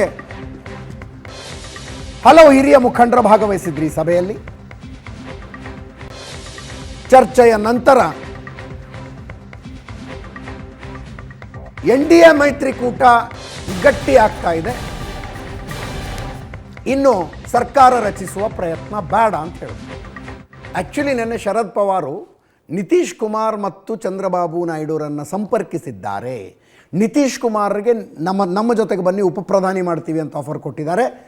ನಮ್ಮ ಜೊತೆಗೆ ಬಂದರೆ ನಾವು ಆಂಧ್ರ ಪ್ರದೇಶಕ್ಕೆ ವಿಶೇಷ ಸ್ಥಾನಮಾನ ಕೊಡ್ತೀವಿ ಅಂತ ಚಂದ್ರಬಾಬು ನಾಯ್ಡು ಅವ್ರಿಗೆ ಆಫರ್ ಕೊಟ್ಟಿದ್ದಾರೆ ಅಂತ ಸುದ್ದಿ ಇತ್ತು. ಸುದ್ದಿ ನಾವು ಪ್ರಸಾರ ಮಾಡಿದ್ವಿ. ಶರದ್ ಪವಾರ್ ನೋ ಅಂತಾರೆ, ನಾನು ಸಂಪರ್ಕಿಸುವ ಪ್ರಯತ್ನ ಮಾಡಿಲ್ಲ ಅಂತ. ಶರದ್ ಪವಾರ್ ಮಾಡಿದ್ರು, ಇನ್ನೊಬ್ಬರು ಮಾಡಿದ್ರು. But Sharad Pawar is suitable leader for that. ಅತ್ಯಂತ ಹಿರಿಯ ನಾಯಕರು ಅದರಲ್ಲಿ. ಮಾಡಿದರೆ ಶರದ್ ಪವಾರ್ ಮಾಡಿರ್ಬೇಕು, ಅಥವಾ ಬೇರೆ ಯಾರು ಮಾಡದೇ ಇರೋಕ್ಕಂತೂ ಸಾಧ್ಯ ಇಲ್ಲ ರೀ. ಒಂದು ಪ್ರಯತ್ನ ಆಗಿರುತ್ತೆ. ಇಷ್ಟು ಹತ್ತತ್ರ ಬಂದು ಇನ್ನು 233 ತನಕ ಬಂತು. ಬಟ್ ಅದು ಪ್ರಶ್ನೆ ಇದೆ. ಆಯ್ತಪ್ಪ, ಈಗ ನಿತೀಶ್ ಕುಮಾರ್ ಡಿಸೈಡ್ ಮಾಡಿದ್ರು ಅಂತ ಇಟ್ಕೊಳ್ಳಿ, ಬೇಡ ನಾನು ಮೋದಿ ಜೊತೆಗಿರೋದು ಬೇಡ, INDIA ಮೈತ್ರಿಗೆ ಹೋಗಿ ಕೇಂದ್ರದಲ್ಲಿ ಏನಾದ್ರು ಸ್ಟ್ರಾಂಗ್ ಪೋಸ್ಟ್ ತಗೋಬೇಕು ಅಂತ ನಿರ್ಧಾರ ಮಾಡಿದ್ರು ಅಂತ ಇಟ್ಕೊಳ್ಳಿ. ಮಾಡೋಕ್ಕಾಗತ್ತಾ ಗೌರ್ಮೆಂಟು? ಸುಮ್ಮನೆ ನಂಬರ್ ಕ್ಯಾಲ್ಕುಲೇಷನ್ ನಾನು ಹೇಳೋದು. 272 ಮ್ಯಾಜಿಕ್ ನಂಬರು, 233. INDIA ಎಲ್ಲ ಪಕ್ಷಗಳು ಸೇರಿ 233 ಇದ್ದಾರೆ. ಇದರಲ್ಲಿ ಲಾರ್ಜೆಸ್ಟ್ ಚಂಕ್ ಇರೋದು ಕಾಂಗ್ರೆಸ್, 99 ಇದೆ. JDUನಲ್ಲಿ ನಿತೀಶ್ ಕುಮಾರ್ ಹತ್ರ 12 ಜನ ಸಂಸದರಿದ್ದಾರೆ. ಆ 12 ಜನ ಬಂದರು ಅಂತ ಇಟ್ಕೊಳ್ಳಿ. 233 + 12 ಎಷ್ಟಾಯಿತು? 243, 245 ಆಯಿತು. ನಿತೀಶ್ ಕುಮಾರ್ ಒಬ್ಬರೇ ಬಂದರಾಗೋದಿಲ್ಲ, ಚಂದ್ರಬಾಬು ನಾಯ್ಡುನೂ ಬರಬೇಕು, ಇಬ್ಬರು ಬರಬೇಕು. ಇಬ್ಬರು ಬಂದರೆ ಎಷ್ಟಾಗುತ್ತೆ? 233 + 10 + 10 43, 53 + 8 53 + 8 69 59 63 + 8 ಇಷ್ಟಾಯಿತು ಸಂಖ್ಯೆ. 61 ಆಗಲಿಲ್ಲ ಸರ್ಕಾರ. JDU TDP ಎರಡೂ ಬಂದರೂ ಕೂಡ 272 ಹಾಫ್ ವೇ ಮಾರ್ಕಿಗೆ ಬರೋಕ್ಕಾಗಲ್ಲ. ಆವಾಗ ಇತರೆ ಇದ್ದಾರಲ್ಲ 18 ಜನ, NDA UPA ಎರಡರಲ್ಲೂ NDA INDA ಎರಡರಲ್ಲೂ ಇಲ್ಲದೇ ಇರುವ 18 ಜನ ಜೊತೆಗೆ ಬರಬೇಕು. ಆವಾಗ ಹಾಫ್ ವೇ ಮಾರ್ಕ್ ಕ್ರಾಸ್ ಆಗುತ್ತೆ, 279 ಆಗುತ್ತೆ. ಅವಾಗ 272 ನಂಬರ್ ಕ್ರಾಸ್ ಆಗೋದು ಆವಾಗ. ಇದು ದೊಡ್ಡ ಸರ್ಕಸ್ ಇದೆ. ಎರಡು ಲಾರ್ಜೆಸ್ಟ್ ಚಂಕ್ NDA ಕಡೆಗಿರುವಂಥದ್ದು JDU ಮತ್ತು TDP. ಇಬ್ಬರೂ ಬಂದರೂ ಕೂಡ ಮೆಜಾರಿಟಿ ಸಂಖ್ಯೆಗೆ ಹತ್ತಿರ ಬರೋದಕ್ಕಾಗೋದಿಲ್ಲ. ಅದರ್ಸನ್ನು ಕರಿಬೇಕು. ಅವ್ರನ್ನೆಲ್ಲ ಕರೆದ ಮೇಲೆ ನಿತೀಶ್ ಕುಮಾರ್ನ ಮುಖ್ಯಮಂತ್ರಿ ಉಪಪ್ರಧಾನಿ ಮಾಡ್ತೀವಿ ಅಂತ ಆಫರ್ ಕೊಟ್ಟಾಗ ಪ್ರಧಾನಿ ಯಾರು ಅನ್ನೋ ಪ್ರಶ್ನೆ ಬರುತ್ತೆ. ಪ್ರಧಾನಿ ಯಾರು ಅನ್ನೋ ಪ್ರಶ್ನೆ ನೆನ್ಪಿಟ್ಗಳ 233ರಲ್ಲಿ ಮಮತಾ ಬ್ಯಾನರ್ಜಿ ಅವರ TMCನೂ ಇದೆ. ಸೆರಗಲ್ಲಿ ಕೆಂಡ ಕಟ್ಕೊಂಡಂಗೆ ಅದನ್ನ ನೋಡಿದ್ದೀವಿ ನಾವು ಚುನಾವಣೆಗಿಂತ ಮುಂಚೆ ಅದು ಏನೇನಾಯಿತು ಅಂತ. ಮೈತ್ರಿಕೂಟದ ಬಹುತೇಕ ಸಭೆಗಳಲ್ಲಿ ಭಾಗವಹಿಸಿದ್ದ ಮಮತಾ ಬ್ಯಾನರ್ಜಿ ಅದರಿಂದ ಹೊರಗೆ ಬಂದು ಕಾಂಗ್ರೆಸ್ 40 ಸ್ಥಾನನಾರು ಗೆಲ್ಲಿ ಬಿಡಿ ನೋಡೋಣ ಅಂತಂದಿದ್ರು. ಆ ಲೆವೆಲ್ಲಿಗೆ ಫೈಟ್ ಇದೆ. ಅವ್ರನ್ನೂ ಸೇರಿಸಿ 233 ಇರೋದು. ಈಗ ರಾಹುಲ್ ಗಾಂಧಿನೇ ಪ್ರಧಾನಮಂತ್ರಿ ಆಗ್ತೀನಿ ಅಂದರೆ ಮಮತಾ ಬ್ಯಾನರ್ಜಿ ಓಕೆ ಅಂದ್ಬಿಡ್ತಾರಾ? ಗೊತ್ತಿಲ್ಲಪ್ಪ. ಇದು ಇನ್ನೊಂದು ಏನು ಇಂಪಾರ್ಟೆಂಟ್ ವಿಷಯ ನಾನು ಏನು ಹೇಳಬೇಕು ಅಂದ್ಕೊಂಡಿದ್ದೆ ಅಂದರೆ, ಈ ಎಕ್ಸಿಟ್ ಪೋಲ್ಗಳೆಲ್ಲ ಬಹುತೇಕ ಎಕ್ಸಿಟ್ ಪೋಲ್ಗಳು ನಮ್ಮ ಗಮನಕ್ಕೆ ಬಂದ ಪ್ರಮುಖ ಎಕ್ಸಿಟ್ ಪೋಲ್ಗಳೆಲ್ಲವೂ ಉಲ್ಟಾ ಹೊಡೆದು ದೊಡ್ಡ ದೊಡ್ಡ ಸಂಸ್ಥೆಗಳು ಮಾಡಿದ್ದು. ನಾವು ಆಕ್ಸಿಸ್ ಮೈ ಇಂಡಿಯಾದ ಎಕ್ಸಿಟ್ ಪೋಲ್ನ ಟ್ರ್ಯಾಕ್ ರೆಕಾರ್ಡ್ ಇಟ್ಕೊಂಡು ಅದರ ಬಗ್ಗೆ ಒಂದು ದಿವಸ ಚರ್ಚೆ ಮಾಡಿದ್ದೀವಿ ನಾವು. 63ರ ಪೈಕಿ 59 ಚುನಾವಣೆಗಳನ್ನು ಎಕ್ಸಾಕ್ಟಾಗಿ ನಾನು ಹೇಳಿದ್ದೀನಿ ಅಂತಿದ್ರು ಅವರು. ಆಕ್ಸಿಸ್ ಮೈ ಇಂಡಿಯಾ ಟುಡೇಯಲ್ಲಿ ಬಂದಿದ್ದು. ಪ್ರದೀಪ್ ಗುಪ್ತಾ ರಿಸಲ್ಟ್ ದಿವಸ ಗಳಗಳನ್ನೇ ಹತ್ಬಿಟ್ರು. ಹೆಂಗೆ ಎಡವಟ್ಟಾಯಿತು ನನ್ನ ಎಕ್ಸಿಸ್ ಪೋಲ್. ಇರಲಿ, ಇವೆಲ್ಲ ಎಕ್ಸಿಟ್ ಪೋಲ್ಗಳಿವು. ಇದು ಸಟ್ಟಾ ಬಾಜಾರ್. ಇದು ನೋಡಿ, ಎಕ್ಸಿಟ್ ಪೋಲ್ಗಳಿಗೆ ಕಂಪೇರ್ ಮಾಡಿದ್ರೆ ಸಟ್ಟಾ ಬಾಜಾರೇ ಅಂತಿಮ ಫಲಿತಾಂಶಕ್ಕೆ ಹತ್ತಿರದಲ್ಲಿತ್ತು. ನಾವು ಫಸ್ಟಿಗೆ ಸಟ್ಟಾ ಬಾಜಾರ್ ಬಗ್ಗೆ ಮಾತಾಡಿದ್ದೆ ನಾವು ನಮ್ಮ ಚಾನಲ್ಲು. ಅದೊಂದು ಕುತೂಹಲಕಾರಿಯಾಗಿರುತ್ತೆ. ಕರ್ನಾಟಕ ವಿಧಾನಸಭಾ ಚುನಾವಣೆಯಲ್ಲಿ 137 ಕಾಂಗ್ರೆಸ್ಸು ಅಂತ ಹೇಳಿದ್ರು, 135 ಬಂದಿದೆ ಅಲ್ಲಿ ಅಂತ. ಸಟ್ಟಾ ಬಾಜಾರ್ ಏನು ಹೇಳ್ತಿದೆ, ಸಟ್ಟಾ ಬಾಜಾರ್ ಏನು ಹೇಳ್ತಿದೆ ಅಂತ. ಕಲ್ಕತ್ತಾ ಸಟ್ಟಾ ಬಾಜಾರ್ ಎಷ್ಟು ಹೇಳ್ತು NDAಗೆ 261 ಅಂದರು. ಅಂದರೆ ಮೆಜಾರಿಟಿಗಿಂತ ಕಡಿಮೆ ಬರ್ತಾರೆ ಅವರು ಅಂತ. INDA 228 ಅಂದರು. BJP ಅಲೋನ್ 218ಕ್ಕೆ ತಂದಿದ್ರು ಅವರು ಕಲ್ಕತ್ತಾ ಸಟ್ಟಾ ಬಾಜಾರ್. ಕಾಂಗ್ರೆಸ್ 128 ಅಂತ. ಸಟ್ಟಾ ಬಾಜಾರ್ನ ಸಂಖ್ಯೆ ಇದು. ಹಂಗೆ ಸುಮಾರಿದ್ದಾವೆ. ಅನೇಕ ಸಟ್ಟಾ ಬಾಜಾರ್ಗಳು ಹೈದರಾಬಾದ್ ಸಟ್ಟಾ ಬಾಜಾರ್ NDA 300+, INDA 200+. BJP alone 270 to 290 ಅಂದರು. ಅಂದರೆ ಒದ್ದಾಡಿ ಬಹುಮತ ತರಬೇಕಾಗತ್ತೆ ಇವರು ಅಂತ. ಒದ್ದಾಡಿ ಬಹುಮತ ತರಬೇಕಾಗತ್ತೆ. ಹೈದರಾಬಾದ್ ಸಟ್ಟಾ ಬಾಜಾರ್ ಹೇಳಿದ್ದು. ಪೋಲ್ ಆಫ್ ಪೋಲ್ಸ್ ತೆಗೆದ್ರೆ ಎಷ್ಟು ಬರ್ತಿತ್ತು INDAಗೆ, ಇದು NDAಗೆ 370 ಬಂತು. ಸಟ್ಟಾ ಬಾಜಾರ್ ಹೇಳ್ತಾ ಇತ್ತು ಇದನ್ನು. ಇಂದೋರ್ ಸಟ್ಟಾ ಬಾಜಾರ್ ನೋಡಿ 283 NDA ಅಂತ ಹೇಳಿತ್ತು, 292 ಬಂತು. INDA 180 ಅಂದಿದ್ರು, 233 ಬಂದಿದೆ. BJP ಅಲೋನ್ 260 ಅಂದಿದ್ರು ಅವರು. ಬಹುಮತಕ್ಕೆ 12 ಸ್ಥಾನಗಳ ಕೊರತೆ ಆಗುತ್ತೆ ಅಂದಿದ್ರು. ನೋಡಿದ್ರೆ ಇದು 32 ಸ್ಥಾನಗಳ ಕೊರತೆ ಆಯಿತು. ಕಾಂಗ್ರೆಸ್ 94 ಬಂದಿದ್ರು, 99 ಬಂದಿದೆ. ನೋಡಿ, ಅಂದರೆ ಅವ್ರದ್ದು ಏನಿರುತ್ತಪ್ಪ, ಎಲ್ಲೆಲ್ಲಿಂದ ಡೇಟಾ ಕಲೆಕ್ಟ್ ಮಾಡ್ತಾರೋ ಏನೋ. ಎಕ್ಸಿಟ್ ಪೋಲ್ಗಳನ್ನು ನೋಡೋದರಷ್ಟೇ ಕುತೂಹಲಕಾರಿಯಾಗಿ ಸಟ್ಟಾ ಬಾಜಾರ್ ನೋಡಬೇಕು ಅನ್ನಿಸ್ತು ನನಗೆ. ಬಟ್ ಈ ನಂಬರ್ಗಳು ಗೊತ್ತಿದ್ದವ್ರಿಗಟ್ಟೆ ಸಿಗ್ತಿರ್ತವೆ. ನಾನು ಪ್ರಮೋಟ್ ಮಾಡ್ತಾ ಇಲ್ಲ ಇದನ್ನು. ಯಾವ ಕಾರಣಕ್ಕೂ ನಾನು ಗ್ಯಾಂಬ್ಲಿಂಗನ್ನು, ಜೂಜನ್ನು ಪ್ರಮೋಟ್ ಮಾಡ್ತಾ ಇಲ್ಲ. ಬಟ್ ಇಂಥದ್ದೊಂದು ಇಂಟ್ರೆಸ್ಟಿಂಗ್ ಜಗತ್ತು ನಮ್ಮ ಮಧ್ಯದಲ್ಲಿದೆ ಅಂತ ಹೇಳುವ ಉದ್ದೇಶ ಅಷ್ಟೇ. ಕುತೂಹಲಕಾರಿ ಇದು. ಈ ಚುನಾವಣೆಯಲ್ಲಿ ನಾನು ಭಾಳ ಗಂಭೀರವಾಗಿ ಫಾಲೋ ಮಾಡ್ತಿದ್ದೆ, ಯಾರೇನು ಹೇಳ್ತಾರೆ ಅಂತ. ಎನಿವೇಸ್, ಇದರೊಂದಿಗೆ ಇವತ್ತಿನ ನ್ಯೂಸ್ ಅವರ್ ಮುಗಿಸ್ತಾ ಇದ್ದೀನಿ. ನೇರ ದಿಟ್ಟ ನಿರಂತರ ಸುದ್ದಿಗಾಗಿ ನೋಡ್ತಾ ಇರಿ ಏಷ್ಯಾನೆಟ್ ಸುವರ್ಣ ನ್ಯೂಸ್.